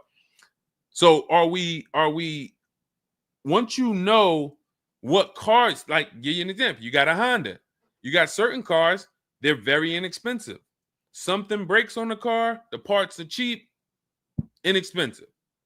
These are the cars where you don't need extended warranties as much as you need a car when you look at a car that has high cost of repairs. So what should you be typing in for the car you want? Cost of repairs. If you're looking at a Volvo XC90, Volvo XC90 repair cost. Where does it fall? You're probably going to land on an article that shows you the rankings of cars repair costs. If you see that Volvo and Cadillac and Mercedes and all Range Rover, Land Rover, they're up here, then you need an extended warranty. Because when one thing breaks, if you got a $3,500 warranty, it might pay for the whole warranty. One thing. But if you're looking at a car and it's very low, Mazda or Honda or Toyota or very low cost of repair, then maybe you save the $3,000 and you don't get an extended warranty. You just put that money to the side. So it's going to depend on the car. When I worked for Mercedes, if somebody was buying a Mercedes, I told them, go in there, finance department, buy as much warranty as you can afford. That was my words all the time. Buy as much warranty as you can afford. IDK, following your book to secure a lease. How do I get it without putting money down? We don't shop with money down. So you haven't gotten to that section yet. I'm glad you have the book, IDK, but there's no scenario when you're using our templates and scripts where we shop with money down. In step 3 of the book, which is deal focused budgeting, I explain how down payments come in and I explain the risk of down payments. But when we're in step 5, which is reaching out to dealers where we're getting our offers, there's no down payment that ever comes into the conversation. All of our lease offers are with first month's payment due at signing. That's not a down payment because it's just like when you rent an apartment, you pay your rent at the beginning of the month. When you lease your car, you pay the payment at the beginning of the month.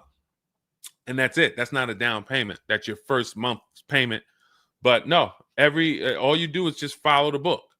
There's no again, and stay on the steps. Here's what I want to drive home when it comes to this book. And I see we had somebody, Linda March, on Instagram. I see you.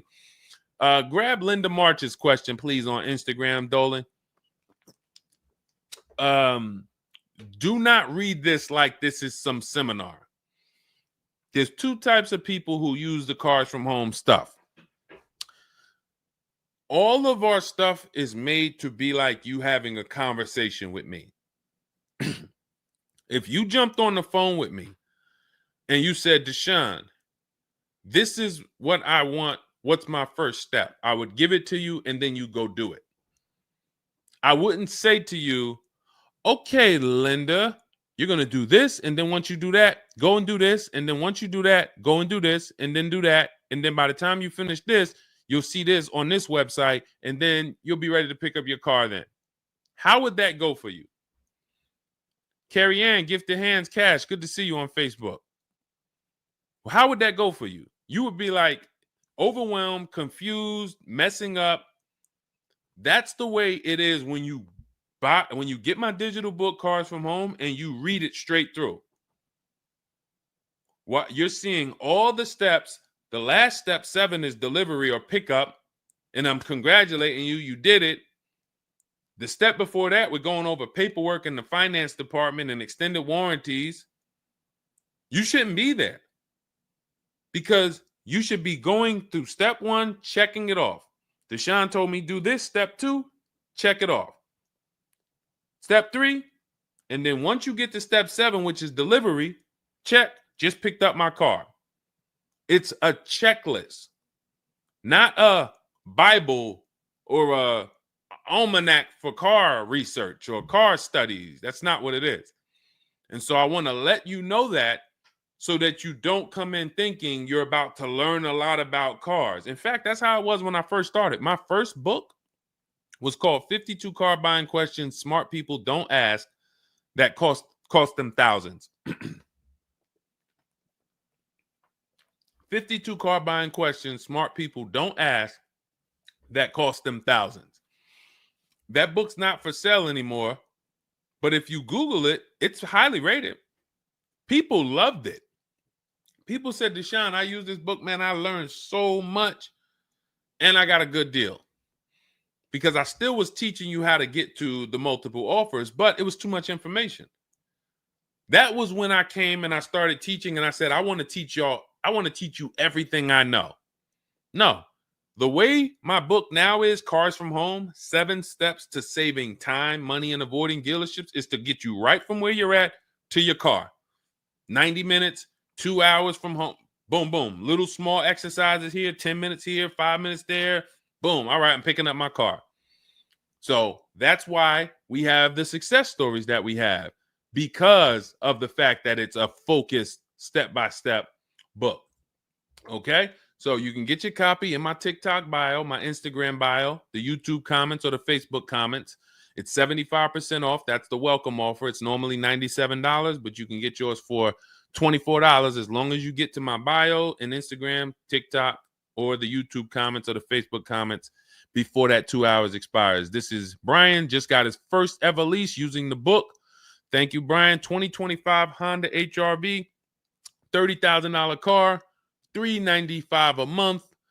That's a 1.2% ratio. No money down. Initial quotes from that dealer was $434, and he used the counter offer calculator and got it down to $395. So that's his best offer, not to be confused with his only offer. That's his best offer that went from $434 down to whatever he ended up paying to get it to 1.2%. So that is how you want to do it. Step by step, go grab your book. Make sure when you get your book, screenshot the thank you page, because my support team's email is on there. Sometimes you're typing fast, you misspell your email, but as soon as you actually pay the $24 and get your book, you'll see the book is on the thank you page. So you can click that link, open it, save it. Make sure you save that link, because every time I update the book, that link is your master link, and I also email you a copy.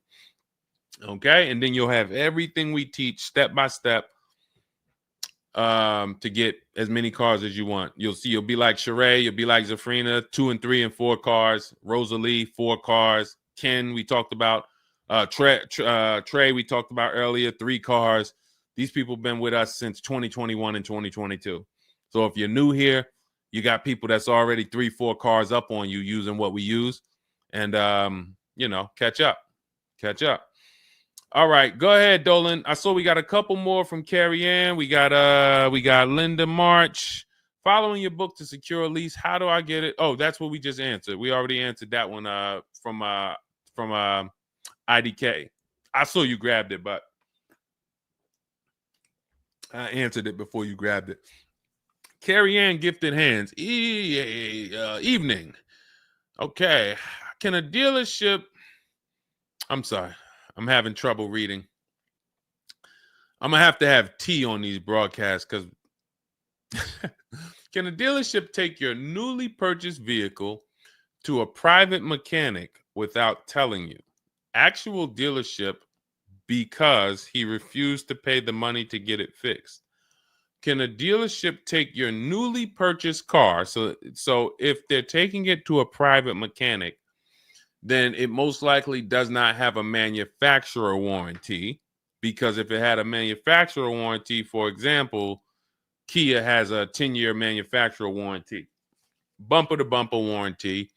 I think it's 10-year bumper-to-bumper. But when the manufacturer puts a warranty on a car, dealerships don't really want to take it anywhere, because the manufacturer is covering the cost. They're covering the cost of the parts. They're paying the dealership for the labor. So it sounds to me like you got a pre-owned car and it was newly purchased to you, but it doesn't have a warranty. So they may have offered you some form of warranty. Maybe they put something in writing, and whenever you buy a car, you should have something in writing on the buyer's order. This is why we have a whole step in my book for paperwork and protection. That's step 6, because you need to have certain things in writing before you actually take delivery or pick up. But it sounds like they probably had an in-house warranty, like, hey, if you come back, you got 30 days or 3,000 miles, or you got 90 days, and if anything goes wrong, just come on, bring it back. And now you brought it back because you had an issue, and they're looking and saying, well, our guys can't fix the issue, or we don't want to pay our guys to fix it. We're going to pay, this guy over here, and he's going to fix it. He can do that because there's nothing in writing that says he can't do that. And she said, correct. Ask me how I know. I swear, the reason why I invite you into my world, guys, is because everything that you think is complex is totally normal for us. That's a crazy situation for you. I can tell you exactly what's going on because I've seen this situation for the last 20 years. So when you're coming into our world, it's like, wow, this guy really knows. I see why he can kind of keep me calm, because this stuff is calm for me. That's where I want you. It's like being with somebody and you're going into a scary situation, but they've been here 200 times.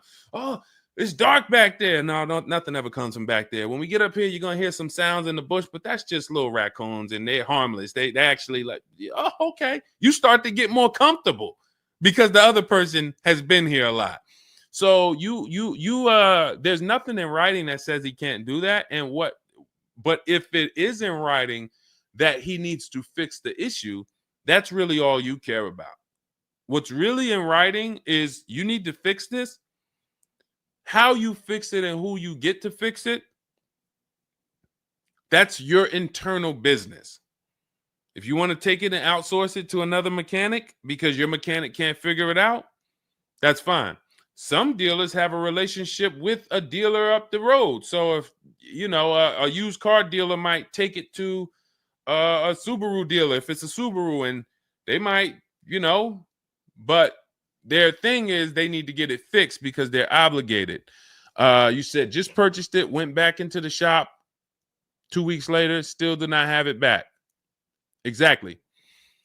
So they're going to try to do everything possible to get it fixed. And that may include taking it to someone who they think can fix it. Now, I assume, are your payments due? Did you start a loan?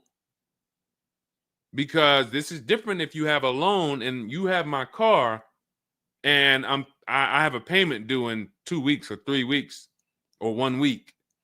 And if my payment is due, then I'm going to actually wait probably 1 month.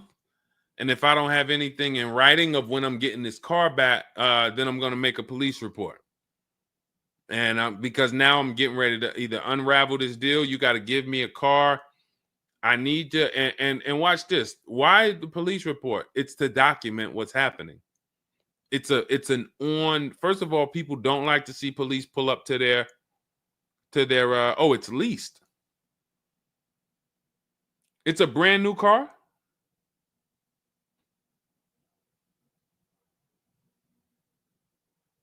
It's a brand new car. Most leases are brand new.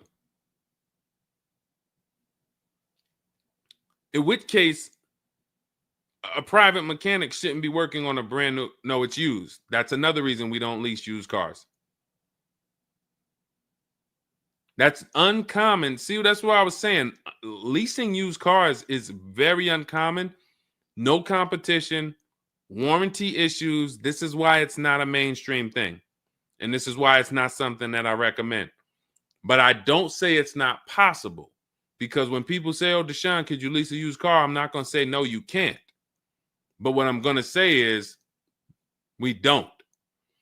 Now, you have is there a warranty in writing? Did they write something on, because now you pretty much have a payment on a car that's used. That what is the warranty? What did they put in writing that they would cover if something went wrong? They had to put something in writing because they're covering it now. You know, or they have to fill some form of obligation. You paid 2 payments, but what warranty did they give you? Was it a certified car? Because that would give you a year warranty from the manufacturer. But again, I don't think you have a manufacturer warranty. In fact, I almost know you don't, because they wouldn't be taking it to a private mechanic if it had a manufacturer warranty. Originally 32,000, at the end 62,000 through. Originally 32,000, at the end 60,000 through Exeter. Yes. Well, I mean, originally 32,000. I don't know what you mean by that. Is that your mileage? I need to know. Did they put something in writing saying that they were giving you a warranty?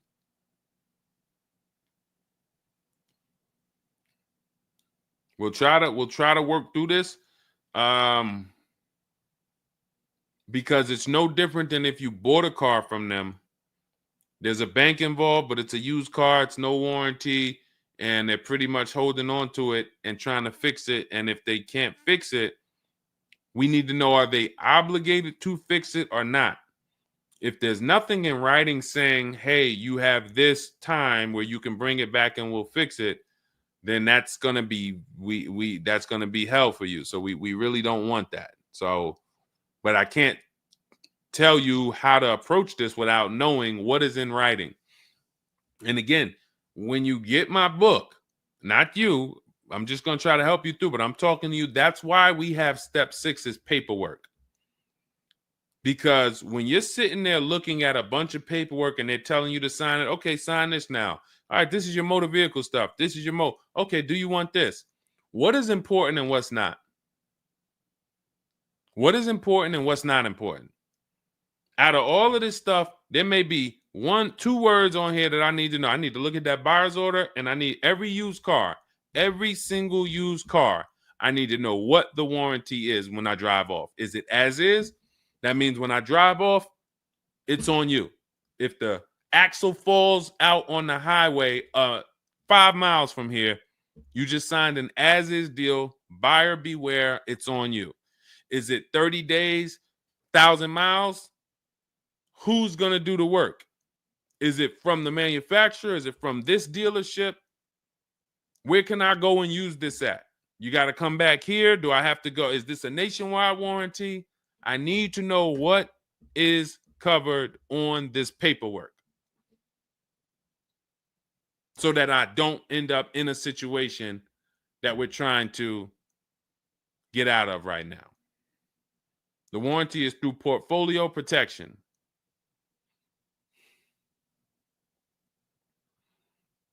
So it's a warranty. May not be a good one, but it's a warranty. So if there's a warranty, that means they're obligated to fix it. And if they're taking too long to fix it, and I have a payment, did they put you in a loaner car? Are you driving now? What are you driving now?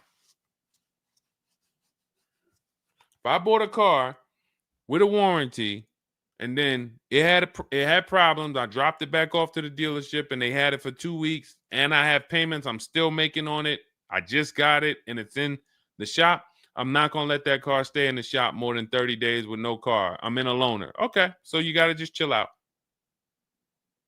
You got to just chill out. Hopefully the loaner is as nice as the car you got.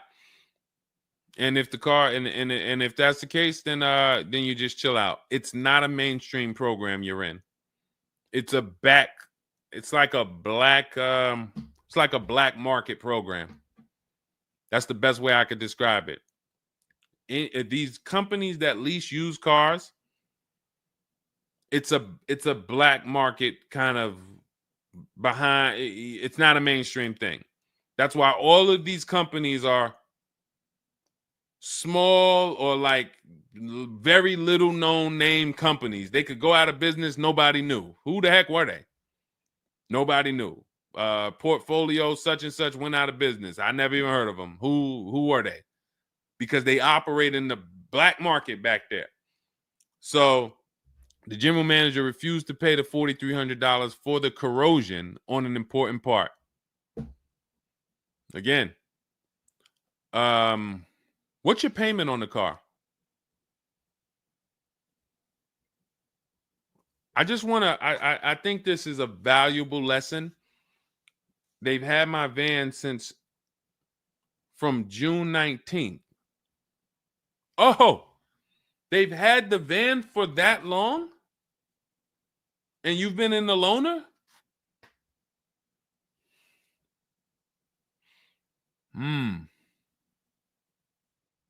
Holy crap. All right, what do I do from you? What's your payment on the car?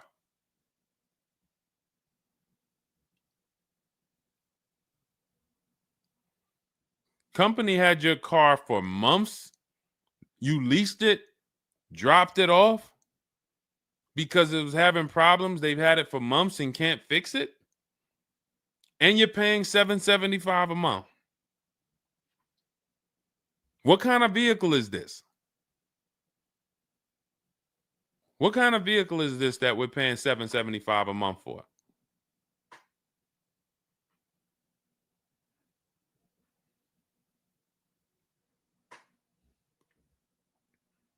I just want to give you some time to type. I mean, I like to try to give you, I like to try to give you a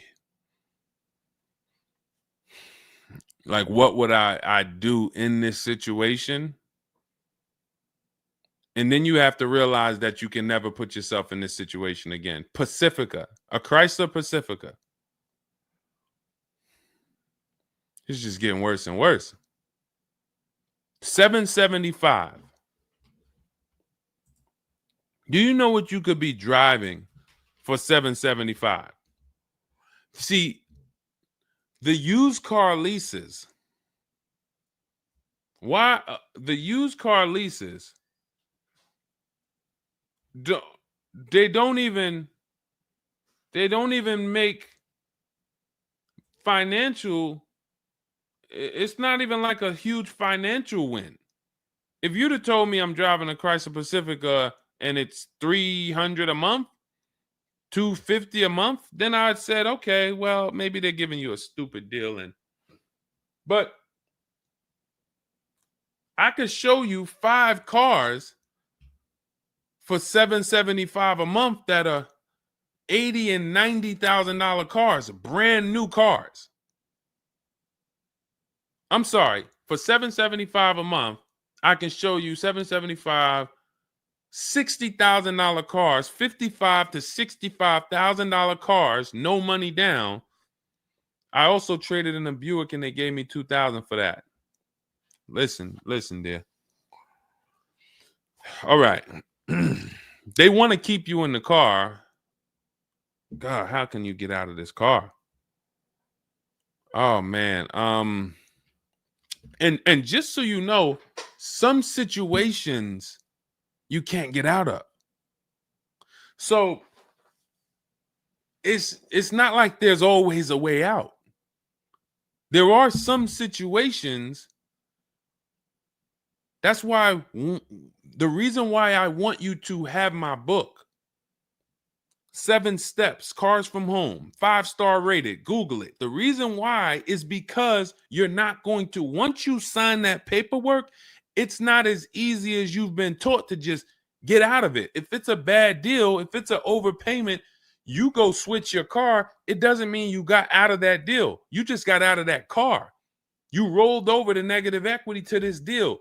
Car deals are like, once you sign them, the damage is done. And then it's about, all right, what's the best way to get out where I lose the least amount of money on this deal? But I'm going to lose. Negative equity, it's going to be there. So it's much better to arm yourself beforehand than to say, all right, I'm in this situation now. How do I get out of it? Because some situations can't be gotten out of. People used to walk into the dealership, they got 15,000 of negative equity. Oh man, you can't get me in nothing. Can't get you in nothing. Well, when I put you at this car, you see this car, you like it, right? Yeah, man, I like that. All right, I got you the $450 a month on that car. That's a good payment. Absolutely, man. Come on, I'll take that right now. Okay, now let's bring your $14,000 of negative equity over. Yet $450 a month. That goes up to now $700 a month. Oh man, shoot, man, yeah, nah, that I can't even afford that. But hey, here's the bad part. Even if you could afford it, the bank's not going to approve it. So it doesn't matter if you could afford it because the bank's not going to approve it. So you cannot get out of that car. So that's why you arm yourself now. That's why I'm telling you, before you need a car, before you go sign the paperwork, make sure that you are armed with the right information. So now, if in this particular case, and you have a cosigner, you put a cosigner on here, told us to wait 6 months, and then we can switch owner names and info. Every time I think this can't get worse, you make another comment, and it just gets worse and worse. They called me in yesterday to pick it up, and the same problems were present.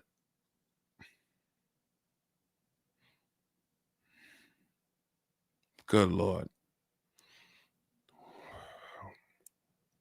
I'm almost stumped. Okay. All right. All right. You need to find out how many miles are on this car? How many miles are on this car? This is not a good situation. So that's why it's harder. And what I'm about to tell you, it might not even work. You may just be stuck in it. I'm trying to see if we can slice it any way possible to give you some form of solution. But if they keep giving you the car back, same issue, 60,000 miles on the car. Okay, so what I would do is you call and get the payoff. It's gonna be low. I mean, it's gonna be high. Call and get the payoff because your payment $775. I'm trying to see if you can sell your way out of it. Can you do a lemon law on a used car?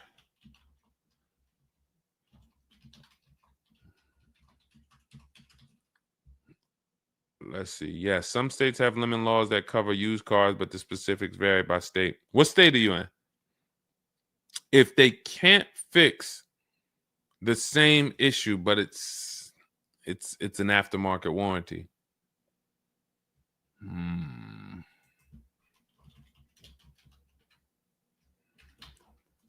What state are you in?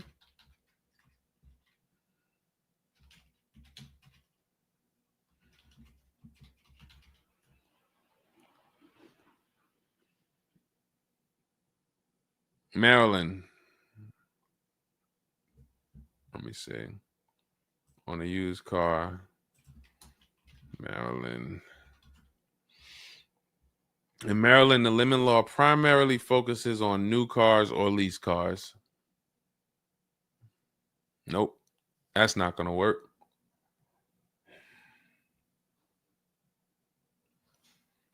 Jeez. I'm gonna be real with you. You could shoot me an email. I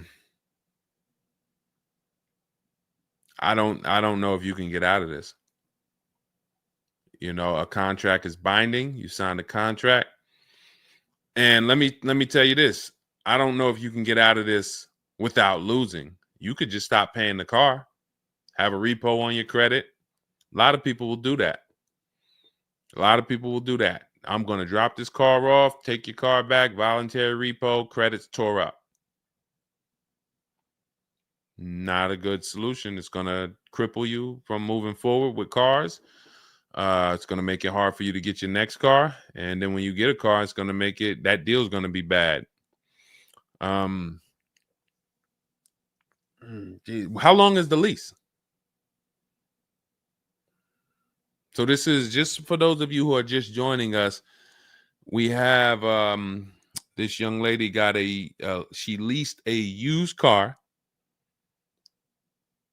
Don't do this. And again, I'd like you to email me. Maybe I'll think of something that will come up as a solution. But you know, I trust you're gonna learn from this. It sucks. It's a horrible situation, and it's evidence of how bad certain bad structures can be. Because and again, I know some of you who've joined me for a long time, you may be used to, well, Deshone has a solution for everything. Not everything. There's times where you are too buried, and the only thing that will heal the wounds is time. That's the only thing. The deal is done. You have to pay down the deal. And then in a year, 2 years, you might be able you might be able to make a move, but you have to suck it up, bite the bullet, and we might be able to lean on them to get the car fixed. 78 payments. How? You said you leased it. This is a loan then. This isn't a lease then. 78 payments. You're in an 80-month loan on a Chrysler Pacifica paying $775 a month. It's not a lease, that's a loan, and it's 8 years that it's 7 years. 7-year loan.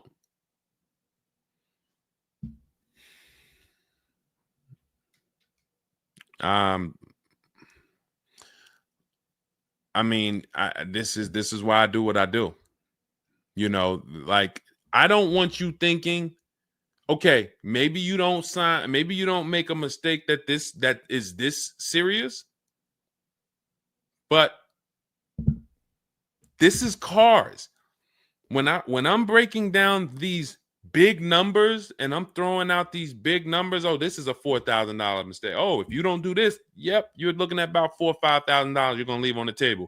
You take a loan that's too long, yep, you're gonna overpay by probably about $4,000 or $5,000. That might sound like nothing to you, but how I'm telling you based on me being in dealerships and seeing situations where I'm like, you made a lot of mistakes. You combined all the mistakes and you made them. So I'm just Jesus. So you're in an 80-month loan, not a lease, and you have $775 a month to pay. You are so that means that loan, just to give you an idea of how much you've paid, you've been charged for this car. It's $775 a month times 80 is $62,000. So we're paying $62,000 over 8 years, over almost 8 years, or almost 7 years. Wait, 80 months, not 84. So yeah, almost 7 years for a Chrysler Pacifica. So we can't trade out of it. We can't sell our way out of it. That car is probably worth $20,000 at best. 2021 Chrysler Pacifica, 60,000 miles on it. That car is probably worth $20,000. But they charge you're going to end up paying $60,000 for it. Jesus.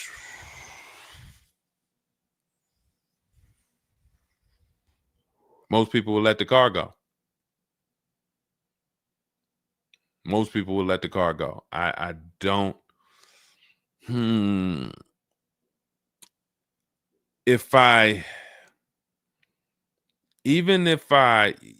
you run your negative equity, that is exactly what it's saying. 62,000. It's exactly what it's saying. $62,400 to be exact, including the $2,000 down payment.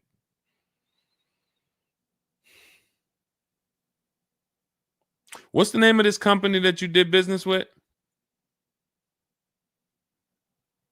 My friend will not let that fly. That is one of the worst car transactions that I've ever seen anyone in. And your friend is on the deal with you as a co-signer. This is level 10 out of 10 bad. Rich Morton Mazda. Do you know what your credit score was roundabout when you made this deal?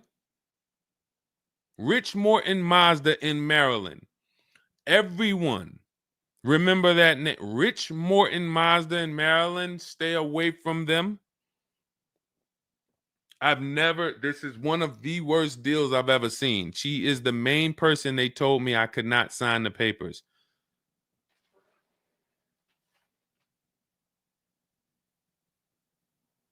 Oh. We wouldn't be friends anymore. Now, here's the truth. Nobody pulled the wool over anybody's eyes. We looked at these numbers. She didn't say to you, wait, these numbers look crazy. I'm not signing them. You're not getting this car. Both of you went in there and signed these deals. So let's I'm not even going to say she's the friend, but nobody's going to say, well, y'all tied me up and held a gun to my head and made me sign those numbers, and y'all didn't even read those numbers to me. So, but, jeez,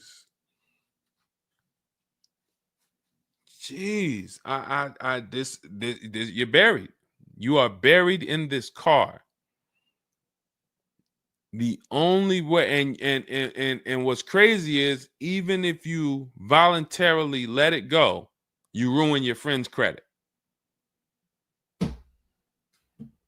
Because she's the one who signed for the car. Bad, bad, bad, bad, everything bad. I wish there was a silver lining that I could think of. What I would do is I would find, you need to find out how upside down you are. You need to go on CarMax, write down these 6 sites, write down these 6 websites. You need to go on CarMax, Driveway, Kelly's Blue Book, Cash Offer, Auto Nation, Carvana, Car Gurus, Cash Offer. And you need to see what that car is worth. Let's say they say the highest offer is $25,000. $25,000. The total of your payments is not what you owe. That's what you would have paid after 7 years. You need to call the bank and you need to get the payoff. That is what you do tomorrow morning. You go on those websites tonight or today. You find out what this Chrysler Pacifica is worth. And then you call the bank tomorrow or the next or whenever, and you get the payoff. And you need to know what that gap is. If that gap is $25,000, then I am trying to get out of that car, and it might not be this year. It might not be this year, but I need to right now. I would go into an electric car lease where I could get, like, there are certain electric cars, and if I was shopping them, I would choose a bunch of them that were 50. I mean, I got a couple people who've gotten Like Val, she just got her electric vehicles. Some of these electric vehicles people are saving. This is a 1.16, but even going back to Zafrina's first deal, she got an electric car and she probably got like close to 17 grand off the car. Milligan, I always use Milligan because she got one of the biggest discounts ever using what we use. It's an electric car, but she got, where's Milligan? I got to label these better, Dolan. Remind me I got to label these better because I cannot just cycle through these. Sean got 20 grand off. The reason why you need a car that when you shop your deals, you need like $30,000 off the price of the car. And because right now you're paying a high payment and the car is worth nowhere near what you're paying. So as you pay $775 every month, you're paying it towards an asset that is worth nowhere near what you're paying. You also need to find out if you have gap insurance. So I'm going to give you those 2 homework assignments. And then the next time we're live, you jump on the show and you tell us what you did. Those 2 homework. Find out if you have gap insurance. And then you need to get your payoff and go on those websites and get the cash offers and find out what the gap is. Because if the gap is $25,000, then what I'm doing is I'm shopping. If you listen, you get, before I tell you to get the book so that you can shop a bunch of different electric cars from home, you need to get $25,000 off the price of some electric car. While they still got the rebate, while they still got the incentives, those incentives are going to go away. When do the electric car incentives go away? Let's see. Hold on.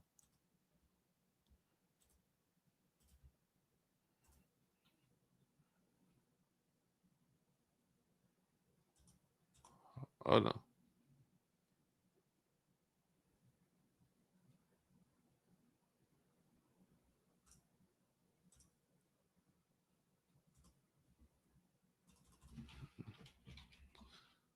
When do EV incentives?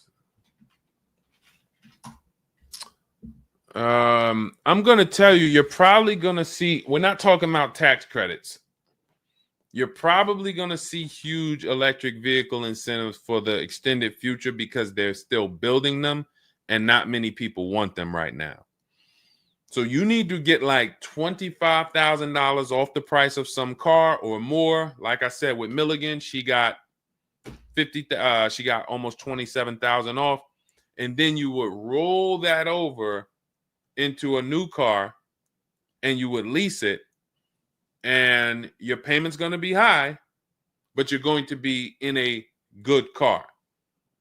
So if you lease a car and you end up with after you knock off that 25, 30, $30,000, and I would be just shopping multiple electric vehicle leases using our system. Again, at this point, you're either going to listen to me or you're not. So, I mean, I'm just going to assume you are.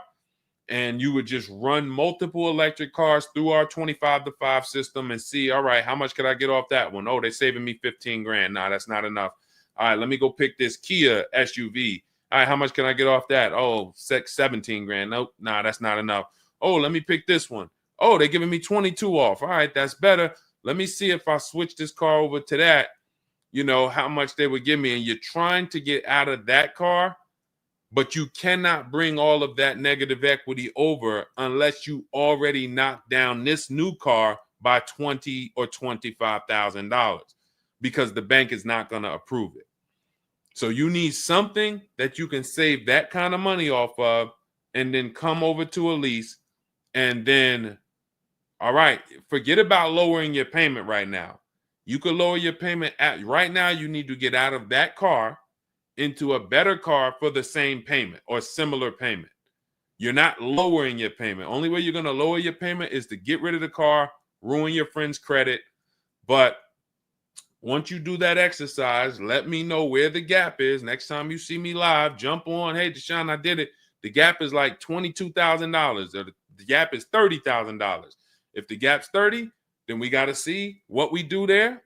But the long-term plan is I need to get out of this and I need to get into an electric vehicle that I can lease for 3 years so that I can bury all that negative equity into this car. And what it's going to be is it'll be like, all right, I'll knock 25 grand off the price. Normally my payment would be stupid low, like $250 a month, because I just knocked 25 grand off this, but I'm actually just putting the 25 grand from this Pacifica back on there. So it's still going to be around 700-800, but I'm driving a brand new car. And then once my 3-year lease is up, I can actually be done with this versus being in this for 78 more months. All right. So next time I'm live, jump on and, tell me you did the homework and we can see if we can actually, try to get you to some form or fashion of some type of end. Yeah, I'm not a fan of the electric car. Can't help you. Can't help you. I appreciate you being on here, but you should have not been a fan of this. How are we in a 2020? This is the part where we have to realize you have your friend tied to this car. And I'm telling you what you may be able to do to get her out of this situation and get out of this Chrysler Pacifica. That is a car that is worth $20,000 that you have a loan on of $55,000+. And you're like, I don't like this electric car. I'm not a fan of it. I'm telling you, there's tons of them out there. We should not even have our friend on this deal. So be a quality friend. Don't be like the people who will come into the dealership, put their friend on a credit, on the credit. Hey, can you sign for me? I had one girl that would come in and she had her mom on one car, burned her mom, and they had somebody else from the church coming in here to sign for her to get another car because she burned her mother's credit. Didn't care about nobody. Do not be that person. You have someone tied. Your friend was nice enough to be on this horrible, terrible deal with you. Now you need to do something to show her you are trying to get her out of this deal, regardless of how you feel about the car, because you should be feeling terrible about the Chrysler Pacifica that you're in that we have an 80-month loan on. She is the one who put us in this situation and we are trying to go the best route. So how are you in the deal? Does the lease go from the day you got it to the anniversary day? It goes usually 3 years. How are you in the deal? When you're saying your friend is the one that put you in the situation,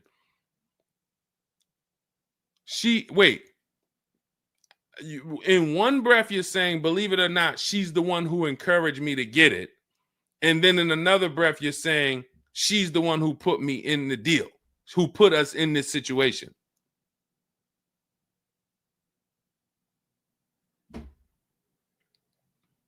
I don't care who put you in the situation. It's a horrible situation.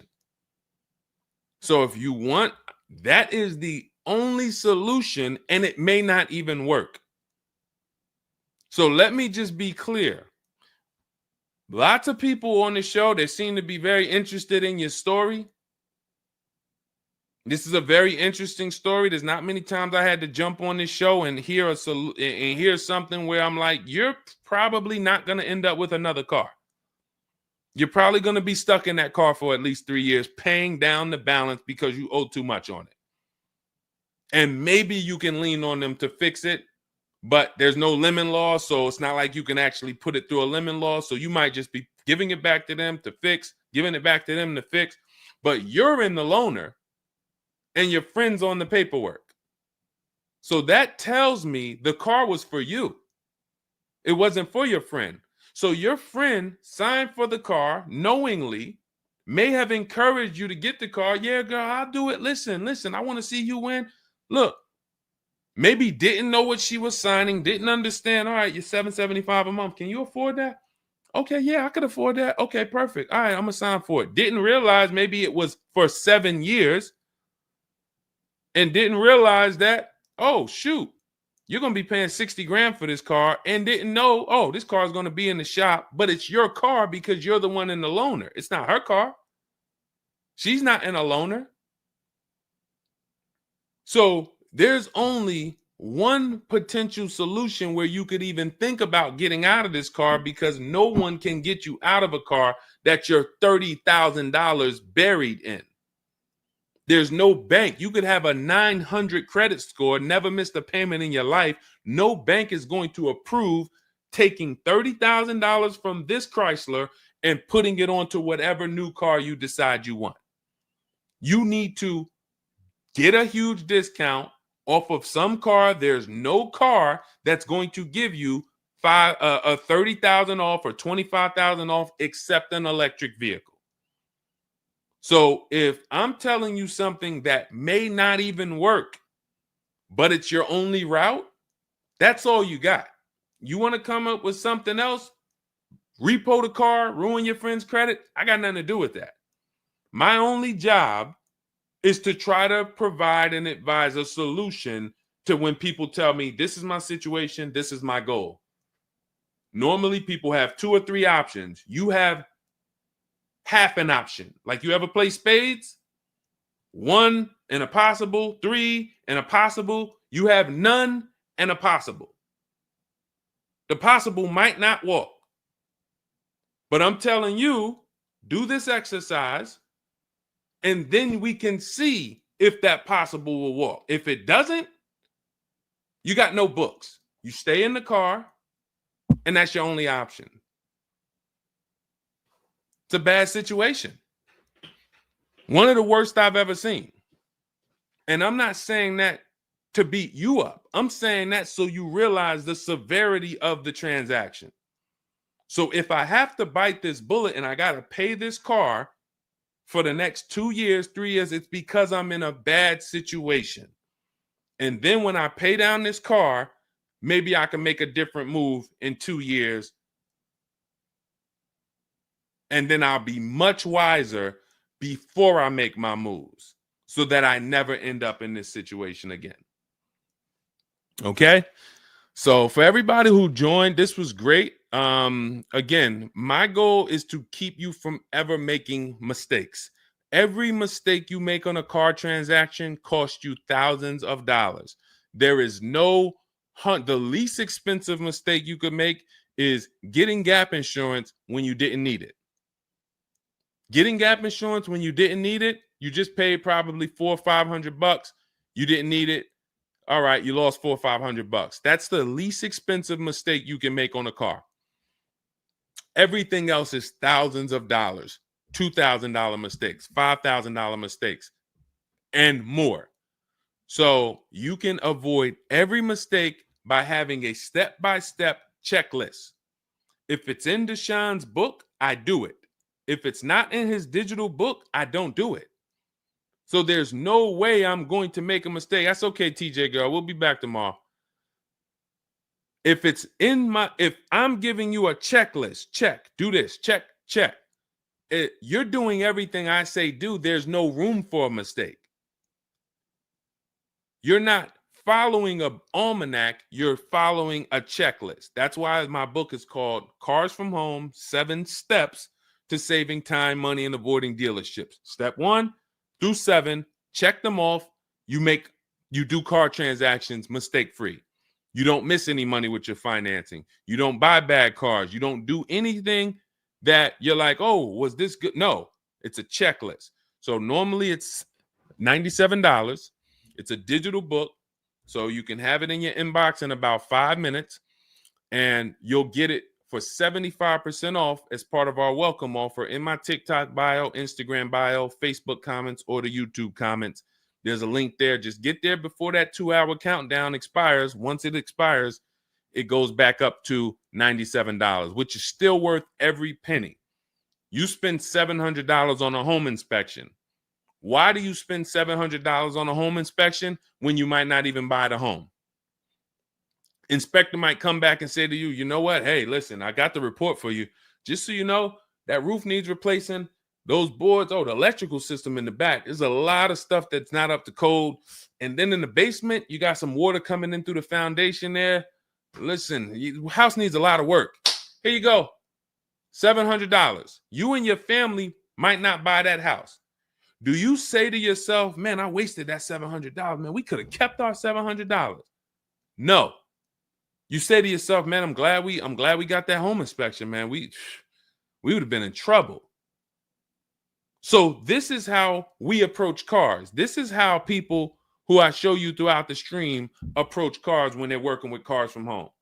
They're like, I want to make sure that if I can spend $24 and get Deshone's book, and that is my form of a home inspection, that's me guaranteeing I don't make a bad move, then I'm going to go spend that. And if I miss the $24 price and it's $97, then I'm going to go spend that to make sure I don't go out here and make a $5,000 bad decision. That's what we hold ourselves to. Thank you, Stephen Nash. Good to see you. So go grab your copy before the countdown expires. Get it for $24 instead of $97. It's in my TikTok bio, Instagram bio, YouTube comments, or the Facebook comments. And then use that step-by-step. New cars. Everything is in there for you to shop empowered, mistake-free, for you to be the prize. You deserve to be the prize. There is nothing else that you would spend $10,000 or $50,000 on, or some of you are going to get a $100,000 car. There's nothing else that you would go in spending that money on, and you wouldn't feel like you're the prize. You wouldn't go into the mall to spend $40,000 and say, y'all better get the velvet ropes. If you went into the mall to make a $40,000 decision, you'd be, hey, close this store down. I'm about to spend $40,000. You'd be bringing champagne out. All right, close the velvet ropes. Where's the velvet ropes? Everybody stay outside. This person's about to spend $40,000. But a $40,000 car, you go in and you'll take the mistreatment. You'll leave buyer's remorse. Not anymore. When you make the decision to get your book, follow these steps, you are mistake-free. You'll save all the money. And then when you drive off in your car, you feel like you're the prize. This dealer won my business. That credit union, that bank won my loan. This deal, buyer, Carvana, CarMax, Driveway, they got to buy my old car because they put the best bid up. Everybody won a bid. And that's how I know I won, because everybody competed for my business. I didn't beg none of you for anything. That's how we do. So go get your book. And if you want to get started and you're like, Deshone, you know what? Is there anything I can get started for free? Because I'm just getting to know you. I don't really know you yet. Now I want to see, then go grab my free cheat sheets. Dolan will put a link in the comments for you guys. It's Deshone's cheat sheets. It's also in my TikTok bio, my Instagram bio. And you can see what we give to people who want free advice to get you started. But if you're like, no, give me the blueprint. Give me the bang, bang, step-by-step, start to finish. That's my digital book. Go get it. And carry in gifted hands. Please check back in with us. Let me know when you do that exercise how big that gap is between what the Pacifica is worth and what the cash offers will buy, what will pay for it. And then hopefully you can get to some solution. So I appreciate you sharing the story. I appreciate you being forthcoming, and certainly we'll wait to hear from you. Thank you everybody for joining us. We've been on here for almost 2.5 hours. It was a longer show, but I hope you all got a lot out of it. We talked a lot about all different things. Yeah, that's Denzel on the bookshelf. Absolutely. I got a lot of people on the bookshelf. I got Lucille Ball on the bookshelf. I got Miss Harriet Tubman on the bookshelf. Mr. Marcus Garvey. Who knows who that is?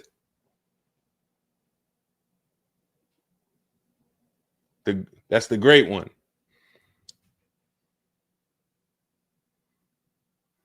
Y'all know what it is. I only have the greats around me. Alexis Chu, you don't know who that was? Who could tell Alexis who that last person was? Man, you better get up on the honeymooners. Yep, that was, yes, TJ girl. Yep, Jackie Gleason. Yep, that is right. The great one. So yeah. So yes, so it was a pleasure. We'll be back. We'll be back for another show. When you see us, jump on, get your questions answered. For those of you who have my book, I want to thank you. Shout out to I saw a couple people say they grabbed their book and they were using they were ready to use it. I would get the paperwork through email, never received it. I need your help. I bought 2 brand new cars. I was told I would get the paperwork by email, never received it. So call the dealership. Call it. You bought 2 brand new cars. You said you would get the paperwork by email. You never received it. Call the dealership and, hey, where's my paperwork? Ask for the finance manager. Where's my paperwork? That's what you do. All right. So all right, I'll let everybody go. I'm tired. I can't even get myself together. This is, I'm gonna jump off and we'll be back. We'll be back for another show. Make sure you get your book in my TikTok bio, Instagram bio, the comments, or the Facebook comments or the YouTube comments, and I'll see y'all on another show. All right. God bless you.